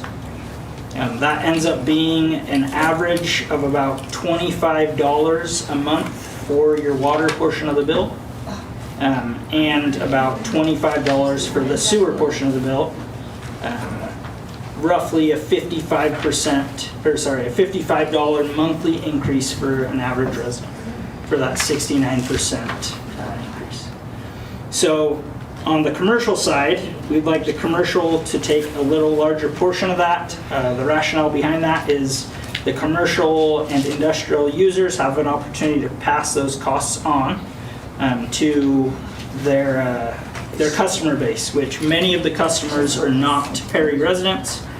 Therefore, we see that as a bonus, that they can pass it on to non-residents. And the proposal is 89% increase in the water and sewer on all commercial and industrial users, which ends up being for the commercial industrial, so for the businesses, $72 average increase per month year-round for water. So to help offset those costs, we talked about how we're low on the water side, we're high on the electric side. We'd like to kind of get those a little closer. We're recommending a lower residential electric rate, so a 41% decrease in the base rate, which is an average of $3.69 for the decrease in the residential base rate. To help catch that revenue, we're proposing a 4.6% increase in the industrial electric rate. So that is just 3 customers that would carry that cost. So all in all, again, roughly an average of $55 monthly increase for your average resident. And that's the proposal. Now, we realize that's a large increase, right? That's $55 is quite a bit of money, I realize that. So why do we need such a large increase? Well, there's 2 primary reasons. The first really caused the second. The first is we've failed as a city to keep up with inflation. Since 2008, we have not kept up with inflation. And over that time, as inflation has gone up, we as a city have barely raised our rates, and that cost, that gap, we have absorbed as a city in order to spare our residents large increases in their water and sewer. And because of that, we have all these large capital projects that probably should have been done a long time ago that haven't been done. And so now we're pushing them and we're looking and say, this needs done today. You know, we need to do some of these things as soon as possible. So this is the graph I was talking about. So you can see since 2000, between 2008 and 9, the red line is your inflation, your CPI. And that has increased, it's increased, it's increased. We hit COVID, boom, sharp spike, we all know that. Whereas the blue line shows our revenues, our utility revenues. And you can see we really, while we've done a few small raises, which is why the line's slowly increased, we have not kept up even close to inflation. And all of that white space in between those lines are dollars that the city has absorbed, or more frankly, eaten. We've eaten that cost because we were afraid to increase those rates. I can only assume we were afraid to increase those rates and affect our residents. But at the end of the day, these funds should be run like a business. And we have lost a total of $15 million over this time that we have absorbed for our residents. It's really interesting that the projects we're proposing are $15 million.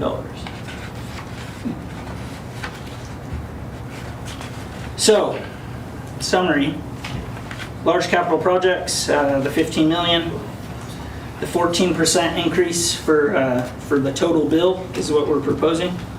And then just your breakdown of what that 14% looks like. And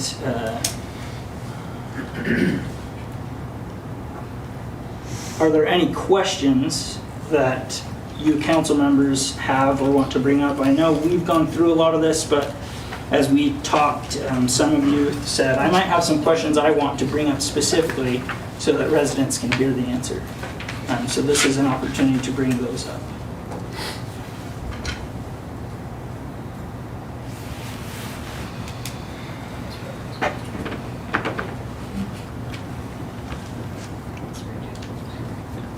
Okay, I have some questions that I think residents would have that I can go through if you. One of the questions that I've gotten before is why can't we use sales tax? Yeah. Why can't we what? Why can't we use sales tax? Great question. So, what about sales tax? Don't we make enough in sales tax to cover these costs? The answer is no. Sales tax only accounts for about $650,000 in unrestricted revenue. All the other sales tax we get goes to these debts that I mentioned earlier. The hospital, the water, the streets. And the city's operating budget, excluding those capital projects, is more than 20 times the amount of sales tax that we get as a city. So the short answer is sales tax is fantastic. We love it. We want more of it. We are encouraging economic development so that we can get more of it. But at the end of the day, sales tax, nowhere that I'm aware of does sales tax cover all the operational costs of running any city. Since coming on council, one of the things that I had learned that I didn't know before was that sales tax is restricted. So if you have sales tax in place, like a 1% sales tax for something, you cannot use that for something else. So if you have sales tax for the hospital, like we have on there, you cannot use that sales tax for water. Yep. You cannot use that sales tax for streets. So when we have a specific sales tax in place for something, you cannot use those funds for anything else, right? Yep, that's correct. Other questions? I think the other one, Nate, that I hear a lot is if we're in the red in sewer and water, why don't we just reduce head count until we get into the black? Yeah, so super good question. Russ might have some more accurate numbers on this, but the truth is that the vast majority of operating costs don't come from people when it comes to those departments. We could fire every single water and sewer employee tomorrow, and we would still be in the red because those costs come from a lot of other sources of operation. Yes. Do you have anything to add on that? Yeah, no, and that's exactly right. You know, I mean, the personnel cost. Number one, you got to have people to run it. You know, I mean, as Matt brought up and as he said, you know, right now our water plant is extremely manual in the process. So not only would we have to go through the automation piece, but even in an automated piece, you heard him say, hey, automation, water's like one of those touchy-feely things. You got to have the right person that can touch it and know it. So even if you take that, you know, our personnel costs for water were about $525,000 for the year. Sewer is about $325,000. So you're looking at $875,000. Well, that doesn't even by itself get rid of those losses that we talked about. You know, we're still $500,000 short, and now we have nobody to run the plants, and we have nobody to fix the lines. We have nobody to do the daily work that has to be done. So cutting personnel as far as, you know, the budget part of this, guys, these are very capital intensive departments. You know, our chemical costs and the capital side of the plants are really where the majority of this where the majority of these expenses lie. Not that personnel aren't significant, but it's a very fractional piece. You know, relative to total city operations, where whenever we look at total city operations, we say between 65 and 75% of our total city operations are tied up in personnel. Here, whenever you look at the numbers, we're only looking at about 35 to 40% of our total operating costs are tied up in personnel costs because of the capital intensive and chemical intensive nature of what we're dealing with. What is the actual need and what would it take to just break even?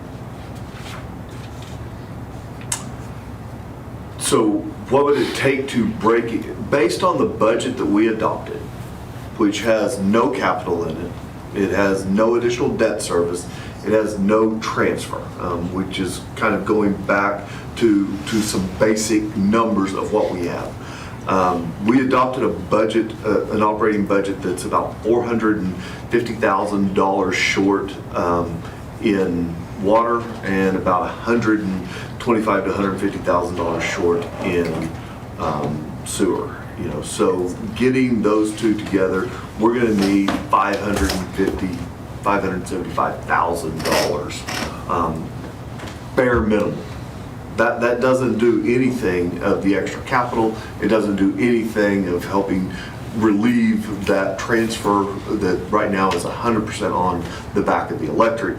That's just getting a standalone operation to a zero number.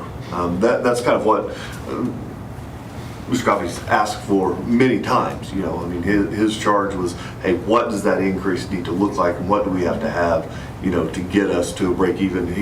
He wanted it during his term. You know, I've always extended it out over 4 years. I've extended it over 4 years. Yes, I've always extended that more. But really, you've got to have, at a bare minimum, $550,000 just to get to even on what we're doing right now. Which means we would have $550,000 extra that we've been spending from the electric department. That we've been spending from the electric department, yes. Yeah. One former city council person related to me that we've been in a hole in the water for a long, long time, and that it's nothing new, and wanted to know if we'd looked at cutting other places, which you addressed tonight. And then also commented to me was the fact that raising utilities is going to put a greater demand on the help organizations. I mean, we have, I think they said 5 organizations that will help people with their utilities. They said we put a greater demand on that, some of which can only help one individual maybe one time a year. They are not geared to help people and designed to help people constantly on a monthly basis. And,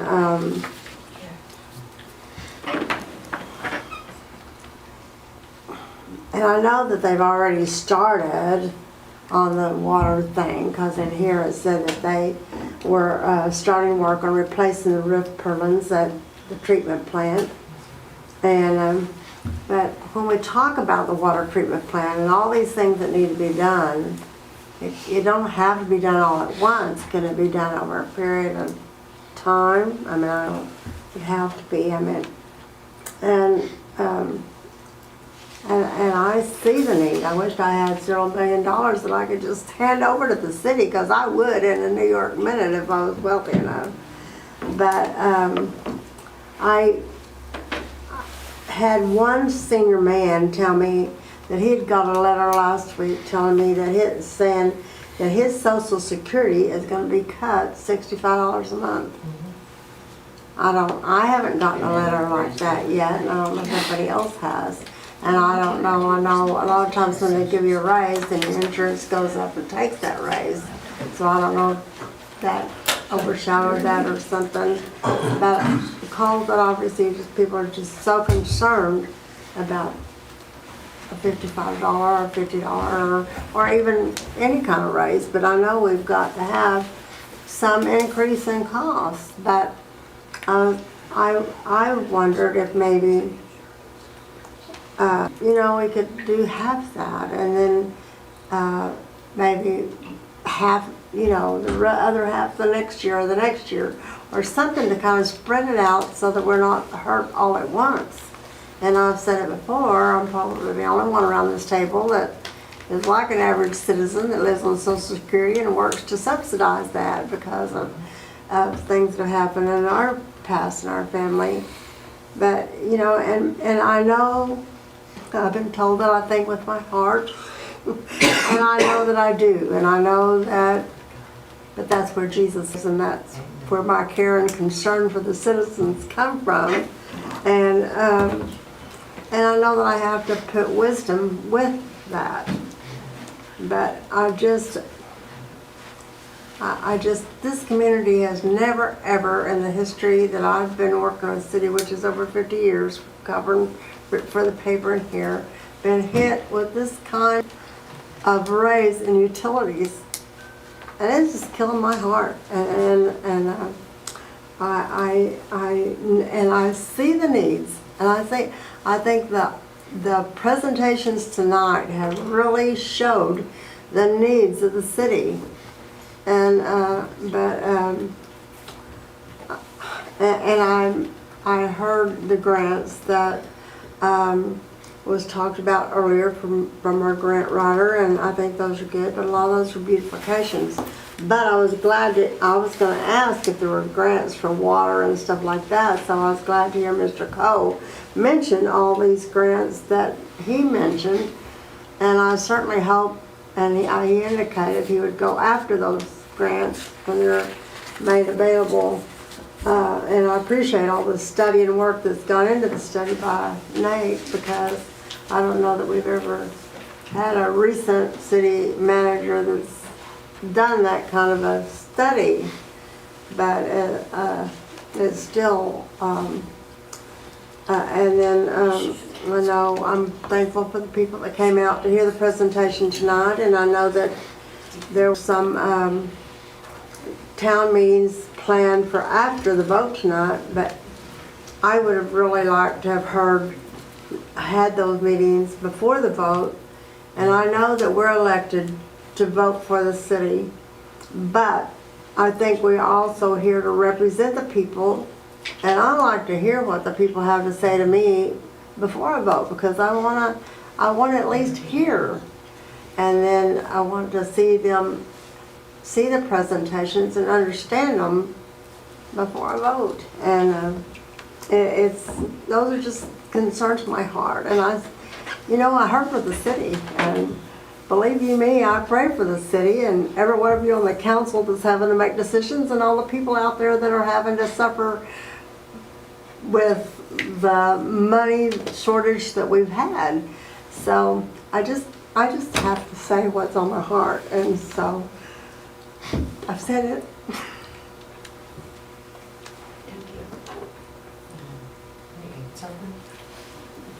Yeah, Gloria, I always like to look and ask, what's the alternative, right? So if we don't do this, what if we don't do anything? Or what if we do a little bit? And the truth is that doing this amount isn't going to give us all the money we need to do all those capital projects right away. I mean, it's just 15 million, that's not what we're asking for, you know? But we're asking for a significant increase that allows us to begin even taking out debt to do those types of projects. If this doesn't solve our problem, but if we don't raise rates by a substantial amount like this, what are you going to cut? Do you get rid of fire? Do you get rid of police? Do you keep the old lines in the ground until they burst and we have what happened in January every year? I mean, that's the alternative you're looking at. And the reason why is because we push this and push this and push this. I came in 6 months ago, but looking at this graph that we've talked about is astounding to me. How could we think that this, not raising rates over time, a year at a time, wouldn't lead to this issue? I mean, if you don't pay as the issues are coming up, eventually you have to fix the whole house. And that's where we're at. That's where we're at.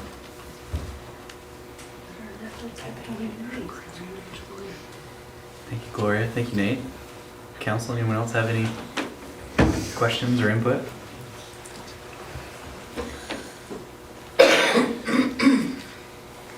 I'd like to hear what everybody else has to say. Sure. Yeah. Yeah, let's move on to our next item.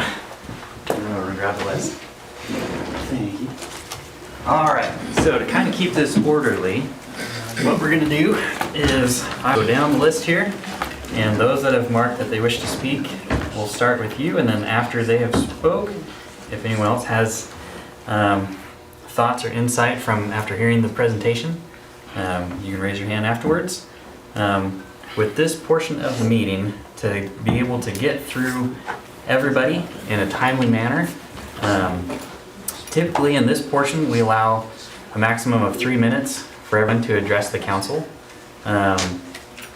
This is where we can hear your comments and concerns. The council does not engage with the citizen so much. This is not something that we vote on right now, but we want to hear your concerns. And we want to provide time for everyone to provide their insights. And as we've mentioned, we do want to have town hall meetings over this. And so we will provide additional time on future dates. We're looking at the next 2 weeks to allow for people to come in and speak their mind and to share their thoughts and their insight. We want to hear from everyone that wants to have something to say. And so with that, we would ask everybody to be respectful and mindful of each other's time, that they can provide time for others to speak as well. So to get started, we're going to move on to item number 4, which is comments from those assembled. And we will start with Mr. Danny Shade. I got here first. You got here first. You're the first one on the list, man. They usually like to listen. Well, hello. My name's Danny Shade. Most of you know me. I'm a business owner here in town, Perry resident. You know, Gloria, your deal was heartfelt and I like that. But I think even Ray Charles could see that 69, 89% is almost kind of borderline disrespectful. That's a lot of rate increase. I know you say you want to run it like a business, but I'll be honest with you.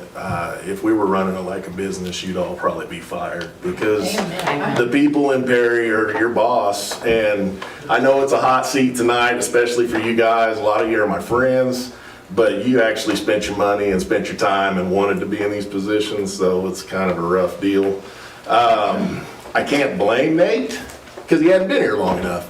The real problem is, I don't think, and I don't want to start like a witch hunt deal, but we can't kick the can anymore. And I know it's scary throwing out big numbers like that. I know everybody says, oh, you know, it's the price of a pizza or whatever, but you know, what's there, 1,500 households in Perry at $50 a pop? So we're talking 80 grand over a year. What are you talking? Anybody, 550, 575? So even the rate increase isn't gonna get what you want done. I think you're ambitious. I think there's a lot of stuff that needs to be done. I really think that if the lines themselves can't handle a new deal pumping the pressure that's needed through them, it's kind of hard to put it in place until the lines can service it, at least get it, the distribution component, in there. Can you dig more lagoons? I mean, a lot of the things that I heard was the big cost is getting rid of the solids. Can you not add more lagoons to maybe feather that out a little bit, give you a couple more years? I don't know. I'll tell you, my mom raised me this way. She said, if you don't have a solution, don't even talk about the problem. So I have a deal that I think about, and I'm sorry if it goes over 3 minutes, but I'll keep it quick. I sit in my office every day, and at about 3 o'clock, 3:30, I watch an endless parade of taillights leave Perry. They come over here at Ditch Witch and other places, and they make a good living, and they have a good job. And they earn that money, and then they get on that highway. Every day I watch it, and it makes me sick. And they drive to Stillwater, they drive to Morrison, and they spend that money in those communities. I would like to see, Perry was 3,300, I hit Google on the way in here. Perry was 3,300 population in 1900, and I think 2024 census puts us at 4,400. Yeah. So we gained 1,000 people in 120 years. I would like, and I get it, that you guys are looking to stop the bleeding, or can we fire everybody? Well, why would we want to fire everybody? They're the citizens of Perry that work at these places. And police and fire is not even an option. I mean, you have to have them, or you're just going to be a third world town. So what I would like to see is, instead of trying to cut our way into the black, I would like to see some housing developments happen. I would like to see some land opened up. I would like to see the Malzahn Foundation, because I know they have interest in it. I would like to see them maybe come up with a plan for the city, and there may already be a plan. I know you guys have things going. But I think we have land in this city that's underdeveloped. I think there's a need for housing. There obviously is, because we have 1,000 people leave here every day going to Stillwater. They could make this their home just as easy. But I get on Zillow, and I see the same 15 houses regurgitated and recirculated every time. I would like to see some housing initiatives, some things to actually bring Perry in here, because once you get your population up, you don't have that 1,600 houses anymore. And then you can you don't have to put your hands around the throat of the people in Perry with these super high interest, these super high rates. There's a little bit more people to spread the love around.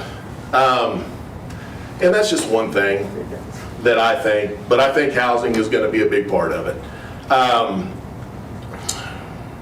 What was my other thing? I had another, and I'm trying to think of what it was, Derek. Oh, I know. I lose my train of thought.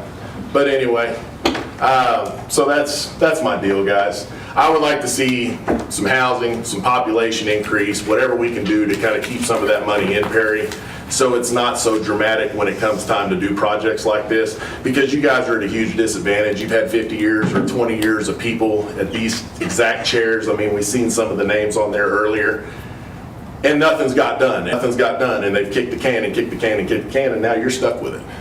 So, but I did hear a lot of things that were just trying to stop the bleeding, but I don't hear any ideas to kind of go the opposite direction and grow and be proactive in it not happening again. Getting through it is just the first part.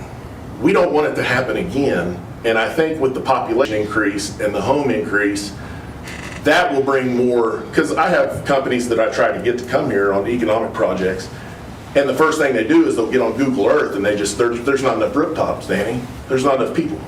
We can't come there. So with an increase in rooftops and population, maybe some of those places will come, and then the sales tax and everything else can come. But that's just something that I had, so I just wanted to say that. Thank you. Thank you, Danny. Christie, you're keeping the time, right? Huh? Okay, sorry, I thought you were. You're good, Danny. All right, next person I had up here was Ricky.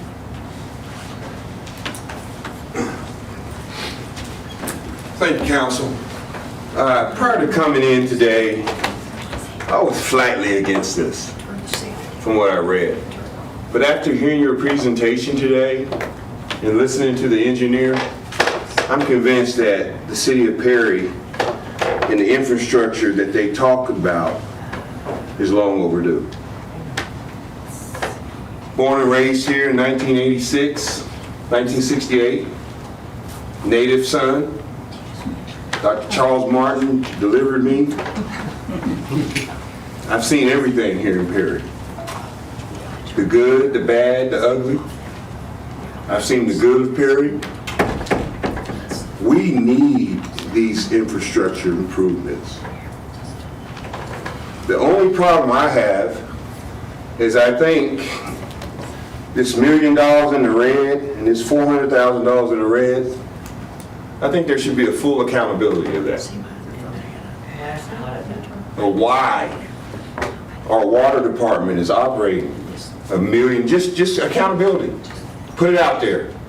Equipment costs, pumps, chemicals, full transparency on why the water department is operating at $1 million a year deficit.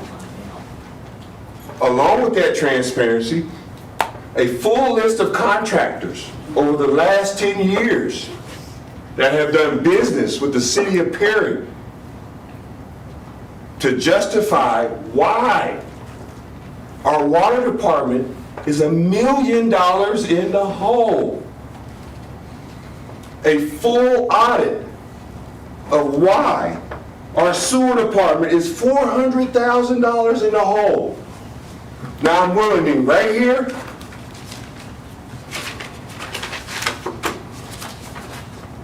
Is my electric bill.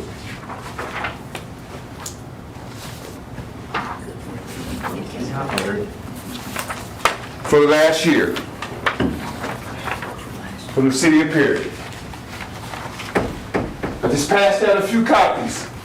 I'm willing to accept the increase of $55 a month as a citizen of Perry for the infrastructure. So every one of those bills you have, add 55 to improve Perry. I came before this council last year when there was an attempted increase of the electric utilities to help fund the Stillwater Medical improvement. I was against that. People remember that. But for the water improvements, the infrastructure of this city, people, water is the key to life. You gotta have it at the end of the day. So if it costs me $55 of my fixed income to ensure that the current generation that lives here in Perry and the future generation, my grandkids that are going to live here in Perry, I'm going to do like Coach Rafael Dale said. I'm going to suck it up and pay it. I'm going to suck it up and pay it. Because I can think right now of $55 to $60 per month that I spend at the OSU game, that I spend at the Thunder game, that I spend right down I-35 every time I go to the OU game. It's a couple $100. Must be nice. Yeah. And I don't blink about it. It is nice. I will go on record. I worked hard for that, and I served my country. I served my country for that. It is nice. You know who eats hot dogs? But it's also nice to where I can stand before council and say that I support you, city manager, and I support you, city engineer, regardless of the cost. Because at the end of the day, I'm not for Rick Vick. I don't know him, never met him. I don't know him, I never met him. I don't know you, I never met you. I do know the chief of police. I pitched balls to him, and he used to hit home runs over the fence in Stillwater against me. So I do know him. But at the end of the day, I'm for Perry first. Why? I'm a native son. I was born and raised here. I know the good, the bad, and the ugly of the history of Perry, and I love this city. And if it costs me $55 to $60 a month for the future generations to be able to have an opportunity, for the same opportunity that I had, and the love that I was shown as a citizen of Perry and my family, hey coach, I'm sucking it up. I'm gonna pay my part, and I'm gonna encourage others, council members, citizens of Perry. We may not like it right now, but sometimes you gotta take the bite to move forward. Shocked me too. A big old alligator gap on the charts. Crazy.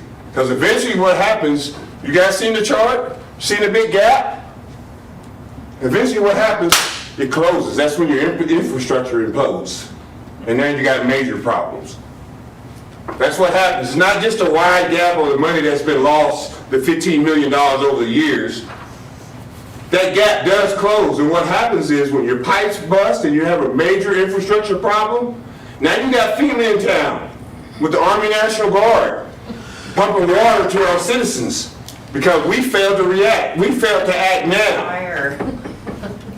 That's all I got to say.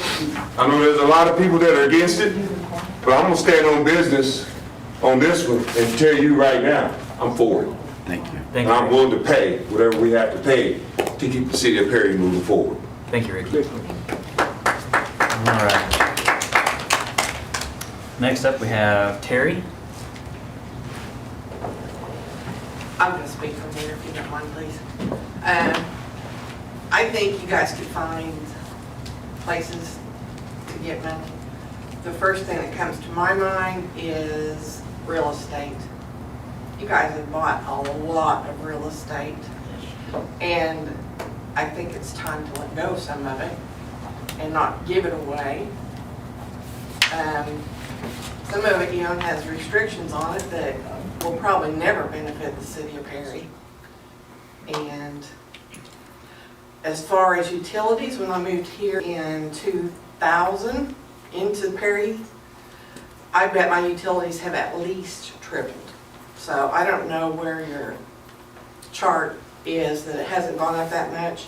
I know for a fact what my utilities were when I moved here, and they're way more than that now. That's all. Thank you, Terry. Thanks. All right. Next up, we have, now this person just put their initial on their K. My name's Kathy Cinnamon. Oh, I okay, moved here there you go. 14 years ago from Enid. Owned a business there and came here instead to take care of my family and work at Ditch Witch. Took the job, loved the job, lost the job. Work in Stillwater now. I make good money, but my house needs repairs. It's 30 years overdue repairs. I have invested almost $14,000 in the last 3 years updating my house with plumbing, electrical, drywall, sheetrock, insulation, because the home was not maintained, because for the last 30 years, a lot of things in this town have not been maintained. So, to put that on my budget, that's still a lot more to come out of my budget, but I'm still trying to do home repairs on flooring, $3,000. So, it all adds up, but that $60 more a month is even worse. And I drive every day to Stillwater, it's wear and tear on my car and my tires. So I hope that more people can afford that, I just don't see it happening. So, I'd like to find it somewhere else. Thank you. All right. Next up, we have P. Newton. Hi. I agree with you, we need to do this. I think there's just no way around after listening to the engineer and the presentations that we've had. I think we've got to go forward with this. We can't, if we put it off, it's just gonna be worse 5, 10 years from now. It's gonna cost even more and be even worse for us. I don't wanna pay $50 more. I don't have any way of making that money. So what I'm thinking is, I'm not gonna have a garden for 33 years. Living here, I had a garden, and it breaks my heart to think I can't do it anymore. But that's water, so I just won't use the water, and my grandkids will not be able to play in the backyard in the water. That's just the way it's gonna have to be. I'm gonna have to cut back. But I still think we need to go forward with it and do it. It's just gonna get worse if we don't. Thank you. Thank you. Thank you. Thank you. All right. Next we have Mr. Vernon Carter. Well, I've only lived here 3 years.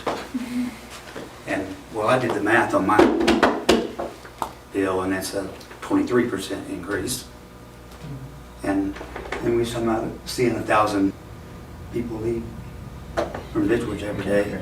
If this goes through, it'll be 1,001. Thank you. Thank you, Vernon. All right.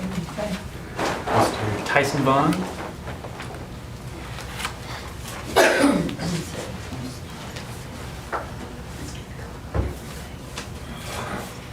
Well, I run a small business here, I guess. I've got landlord, got multiple homes, got my own personal homes here. Worked here for 13 years before, didn't have the finances coming in through the company I was working with. Didn't want to pay enough, I left. Now I drive an hour every day to the city because we don't have the businesses here in the town like you all need to do the raises that y'all want to do on this stuff. And we don't bring businesses in, then where are you going to get the money for it? I mean, because the average person doesn't have it in their income to do it. Do I think we need to do it? Yes. It's been kicked around. The city of Perry has put too much on the sideburn for too long. You know, street my kids go to daycare on, can't hardly drive down it without beating the hell out of my car. You know, and it's been like that for years. Nobody's done nothing to fix it, you know. But at the same token, like I say, I don't know how many people can take $55 out of their pocket at this point. Because it's not just City of Perry, it's taxes, it's everybody has nailed to everybody now. So, personally, I question the whole City of Perry. Does it need to be audited? Where did all this money go over the years? Because I'm with her, you know. I know my utilities have went through the roof. Every one of the homes that I have remodeled has been re-insulated, double pane windows, and the utilities are still through the roof. I just finished a remodel on a 2,800 square foot home for my grandparents. Same problem. It makes no sense. Make everything efficient. I've done that. You know, so we need to figure out a better way. You know, if you want to raise it, let's find a happy medium, not that drastic, and figure out where we can cut more in the budget, or let's audit the City of Perry and figure out where all this money has went. Because what was it, 15 years ago, 10 years ago, we had a big street project, and I think 3 streets got fixed. Come on, guys, where'd the money go? Getting all these grants for beautification, I'm all happy to make Perry look beautiful and all. But let's get the other stuff fixed before we start making everything beautiful for, you know, people coming down Fur, or going down on the square, you know. You know, I don't understand where the money's going. You know, big deal for me is like irritation, you know. Celebration is big, big deal. There's no really celebration anymore. Kids, there's no carnival for them. Why? Where did it go? We can't spend that money, but we can spend money on all this beautification. Come on, let's figure out the system, fix it, make it right. You know, start from the ground up. You don't build a house from the roof. We got to fix the problem at the base. You know, I think it starts in the City of Perry, getting everything corrected there before you start nailing everybody else's pockets. You know. Thank you. Thank you. Thank you. All right. Jan Criswell. The only thing I'm gonna say, my boss better give me a raise. $55 a month, do you know what that's gonna do to me? I sold my farm, did I not? I moved to town thinking it was gonna be easier, pay $800 a month for a 3-bedroom home, rent, and I'm still eating hot dogs. I go to the store, Homeland, and I buy a package of Oscar Mayer wieners. I eat one of them a day because that's what I can afford, so that I can pay the electric bill, the water bill. What did you have for dinner, sir? I had a hot dog. I feed my dogs better than I do myself. I eat better whenever I'm at work because my boss provides things in his freezer.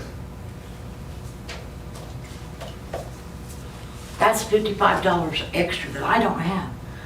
I'm on a fixed income. He knows this.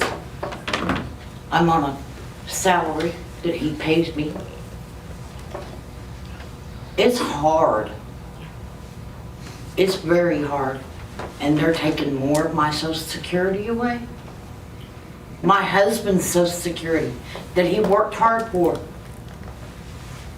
I was born and raised in this town. Dr. Martin delivered me to. Since 2000, the price of electric and water has tripled, quadrupled. When I lived out on the farm, had 3 kids in a 3-bedroom house, $150 a month for my electric and water. By the time I left there back in June, $700 a month for my electric bill on a 3-bedroom home, and I didn't even have kids at home no more. I quit doing a garden a long time ago because I couldn't afford to water.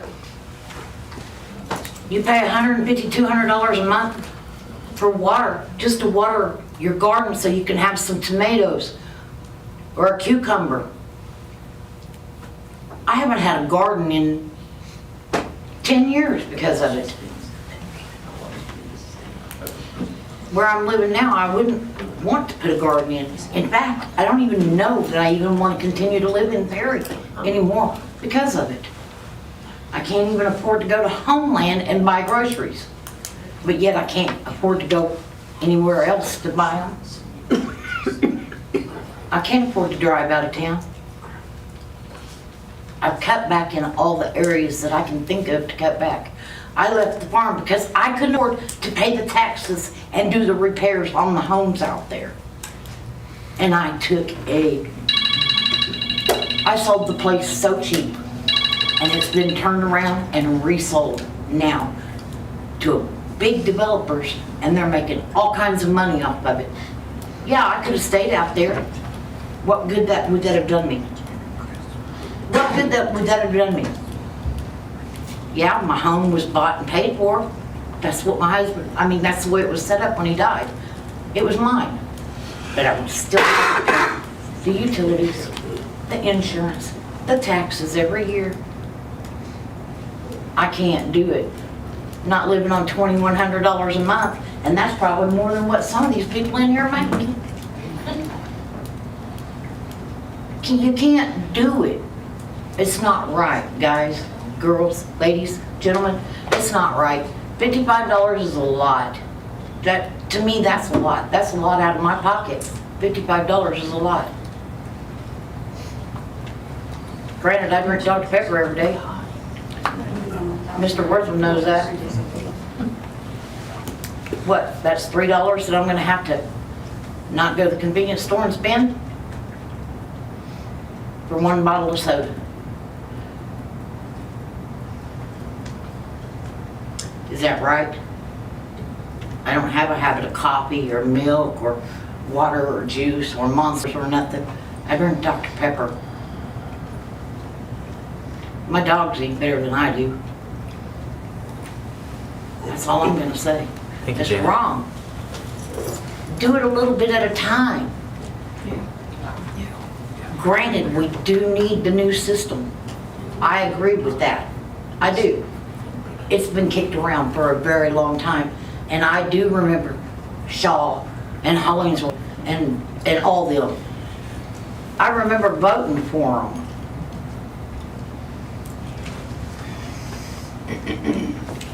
It's been kicked around for a long time. Yes, we do need the improvements. Can somebody tell me how long it's been? How many years has it been since we had the debate on the Perry Lake issue? They decided they weren't going to dredge that lake. We buy our water, do we not? Where do we get our water? Where do we get our water? Do we get it from the Perry Lake? No. Where do we get our water? Can somebody tell me? And how many years have we been buying the water from them? I lived out there on the farm. That water line came across the property. I was there when it was put in.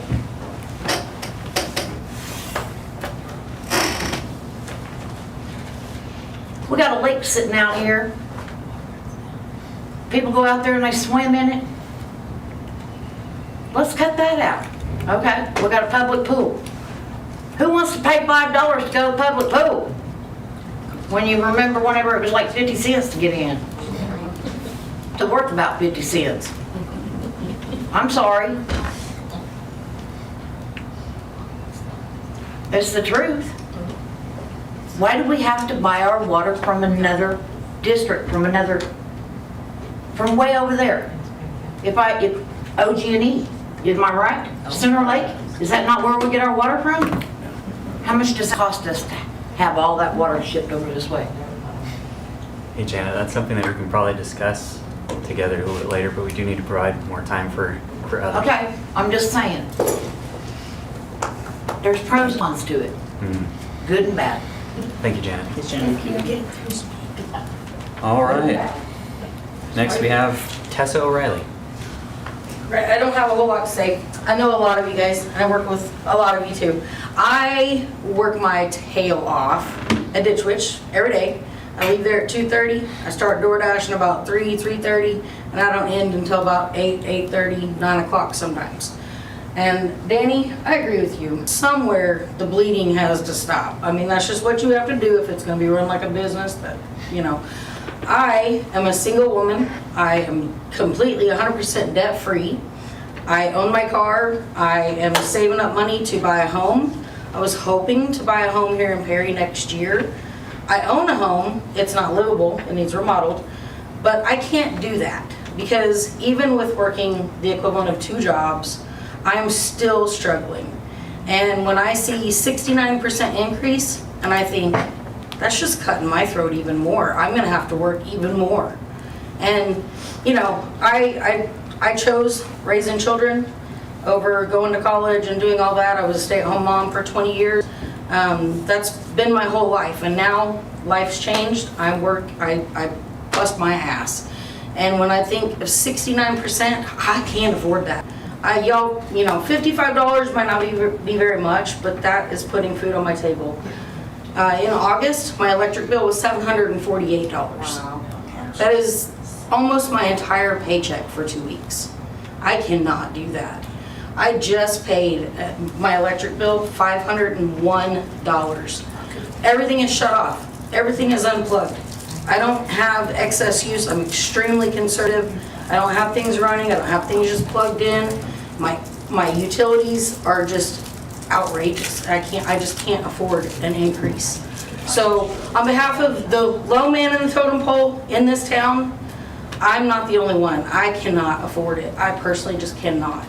I cannot afford that, plus try to save up money and remain debt free and not, you know, I don't want to have to go to my bank and ask for a loan to pay my electric bill next August because it's $1,800.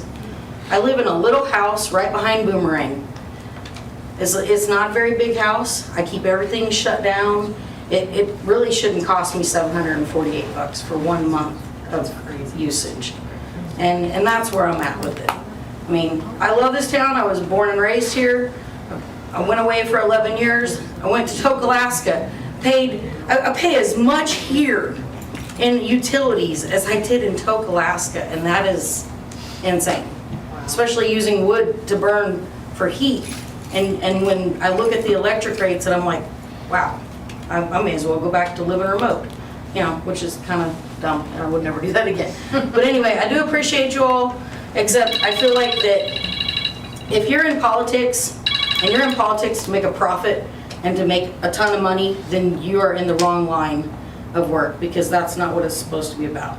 And I feel like that every one of you, a lot of you that I know, you love this town, you love the citizens, you're a citizen, and, you know, maybe you're with me, maybe you're not. But like I said, as the low man in the totem pole here, I can't afford it. So, I mean, I want the infrastructure to be fixed. There's got to be a way.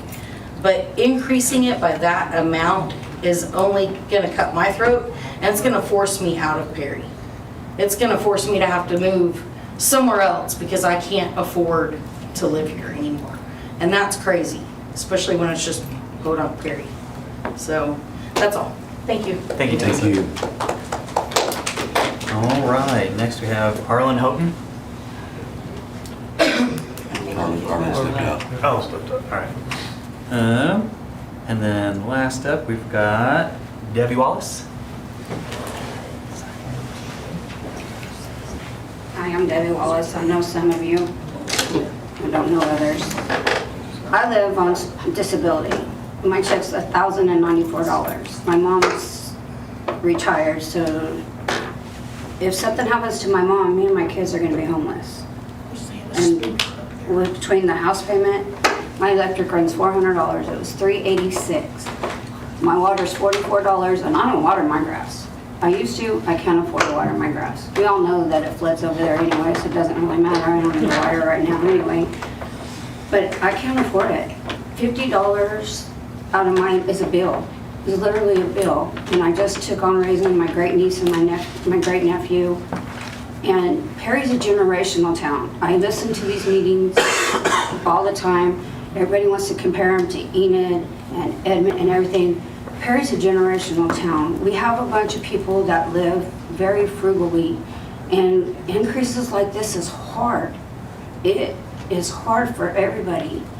And be lucky if you can still work, because I worked my butt off and then I got hurt and I couldn't work. And if you lose a spouse and you're down to one income, anybody can be in this position. I never thought I would be in this position in my life, where I have to worry about a paycheck or paying my bills. And I watched Perry increase their electric over and over. It wasn't until this council finally, with the last mayor, said we can't keep raising the electric, because they kept raising it every single council meeting. They kept raising it, until finally they said, we're not raising it anymore. We had a shitty manager, city manager, who wasted money, and I know he did, and he didn't manage our city very well. We had a shitty mayor. We should have gotten rid of a few other people, but I won't go into that right now. And that's why everything is as bad as it is, but we shouldn't have to pay all at once because everything was ran crappy. And so now, if you raise it, we have to suffer. And I agree that we need water because there's water breaks everywhere. We all see that. We all see the emergency. And I love our city crew, don't get me wrong, because they come out and they work on our electric. They get it up fast. But I can't afford it. I truly can't afford it. And I know there's tons of people over there that can't afford it. And you guys have so many things going, so many different projects. It's like everything takes out of another project. The road project, the flood project, the drainage project, everything is taken, and now you're throwing this on top of everything else on top of it. I can't even keep my house from flooding continuously, and now I'm having to worry about paying bills on top of it. You know what I have to do when I need to get my house fixed? When I had to get my roof, I have to go borrow more money. When I need my floor fixed from a flood, I have to go borrow more money. So, and now I'm gonna have to come up with more money to pay my bills. I'm leaving. I'm just saying, it's just one thing after another after another. I want to stay in Perry. I want to raise my 2 kids there now. They love it here. This is the best life they've ever had. This is their home now. But if you, God forbid, something happens to my mom, because we would be homeless. We truly would, because I can't afford the bank payments, the bills, and everything else.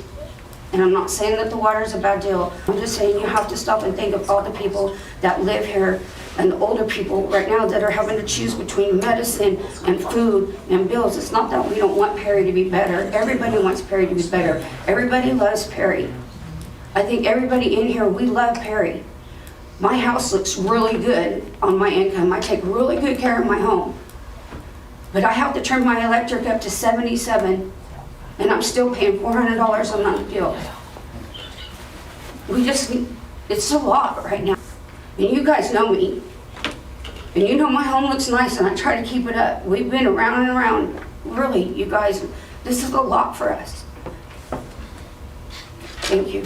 Thank you, Debbie. Thank you, Chris. Hey, Liz. Yes. I said the thing I forgot. That was my way out the door. Now you remember it? I just wanted to say the perception, and I know it's not the case because I'm currently building a house in Perry, and I've had great luck with the code guy and everybody. So I don't think it really is the case, but the perception amongst some contractors that are especially out of town guys, because I've had some, because I mean, I'm even scheduled to talk with Nate tomorrow about some project. Oh, there's things that are wanting to happen, and I consulted some guys out of town and in town, and the perception is nobody wants to build in Perry because they say code's impossible, nobody wants to work with you, it's just, I'll never build there unless it's a roll-off shed, I'm not gonna go there. I mean, I've heard all kinds of stuff. I don't think that's the case. It may be it was, but I think it's gotten better. But the perception is still there. So I would like to see maybe something where maybe we do an old branch to some of these contractors, maybe bring them in, show them what Nate's done, maybe, you know, how we've revised the code or, you know, got a new code guy in here. Because that other guy did the podcast didn't do us any favors. I mean, you know what I'm saying? And I'm not going to drag all that in, but I'm just saying the perception is Perry's difficult to work with on something I think that we really need, which is housing. And I think if we work something out to get those guys over here, that would probably be a big step forward. So that was all I had. Sorry. Yeah, no problem. You guys have a good evening. You guys did a tough job. So yes, we have some other folks. So that's everybody that marked yes. So, but if you would like to take a moment and say something, you're welcome to. I just want to say, you know, the 69% on the houses, but 89% on commercial. You're not going to have very many small businesses in town. My mom's been here 50 years. She pays 4 buildings or 5, and gonna raise it 89% on water. She's not the only small business that I know can't make it. So you need to think about that. Thank you. Thank you. You know, 89 is high. A lot has now. Okay.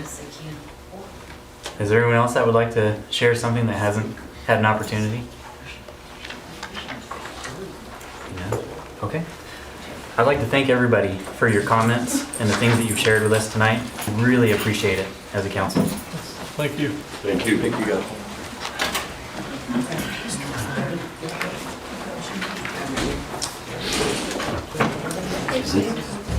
So we're able to take an environmental break.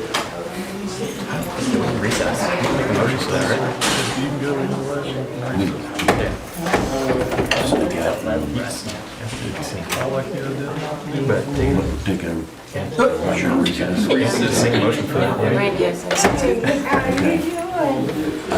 I'd like to make a motion that we take a short recess. That'd be fantastic. All right, we have a motion and a second, so roll call real quick. Coffee? Yeah. Bledsoe? Yes. Marshall? Yes. Davis? Yes. Coldiron? Yes. Rupp? Yes. Williams? Yes. Brown? Worthing? Yes. Break.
My buddy showed me, and that's all charged.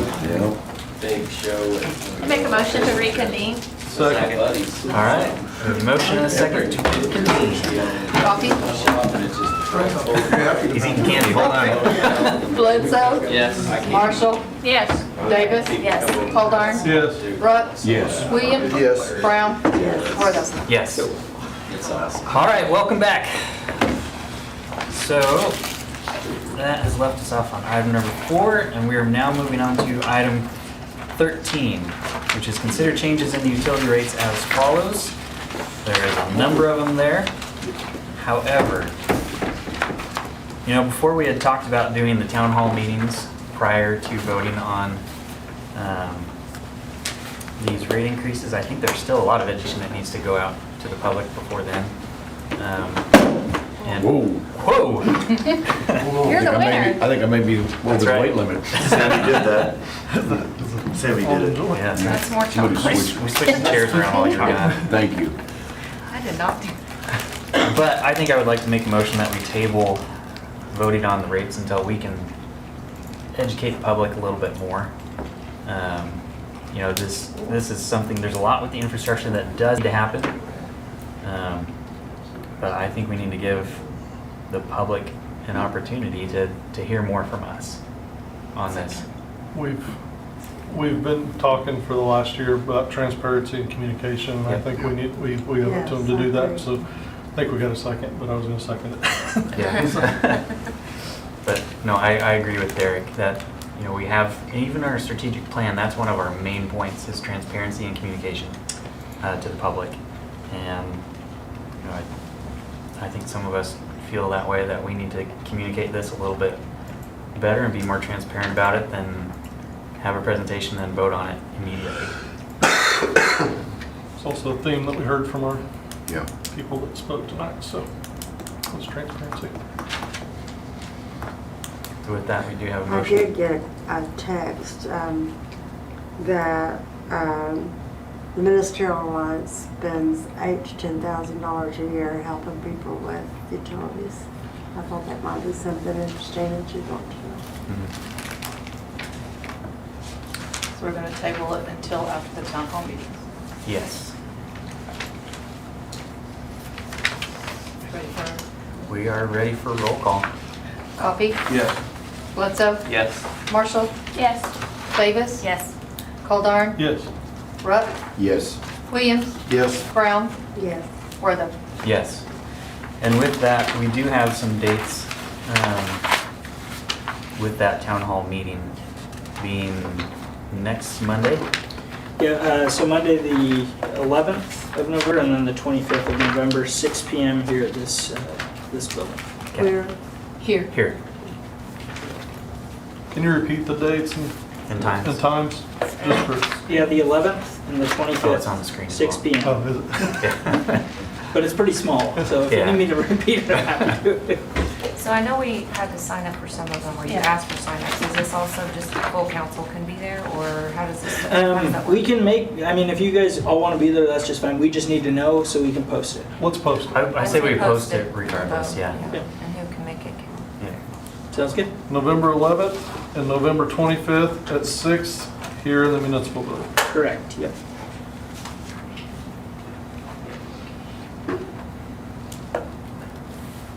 Okay. Be there or be square. All right, so with that, that skips over 2 pages, going down to item 14. Any new business? Nope. Motion to adjourn. And then item 15, we have no.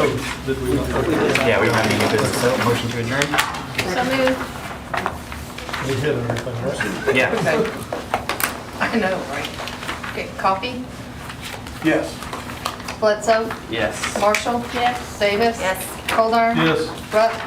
Yes. Williams? Yes. Brown? Wortham? Yes.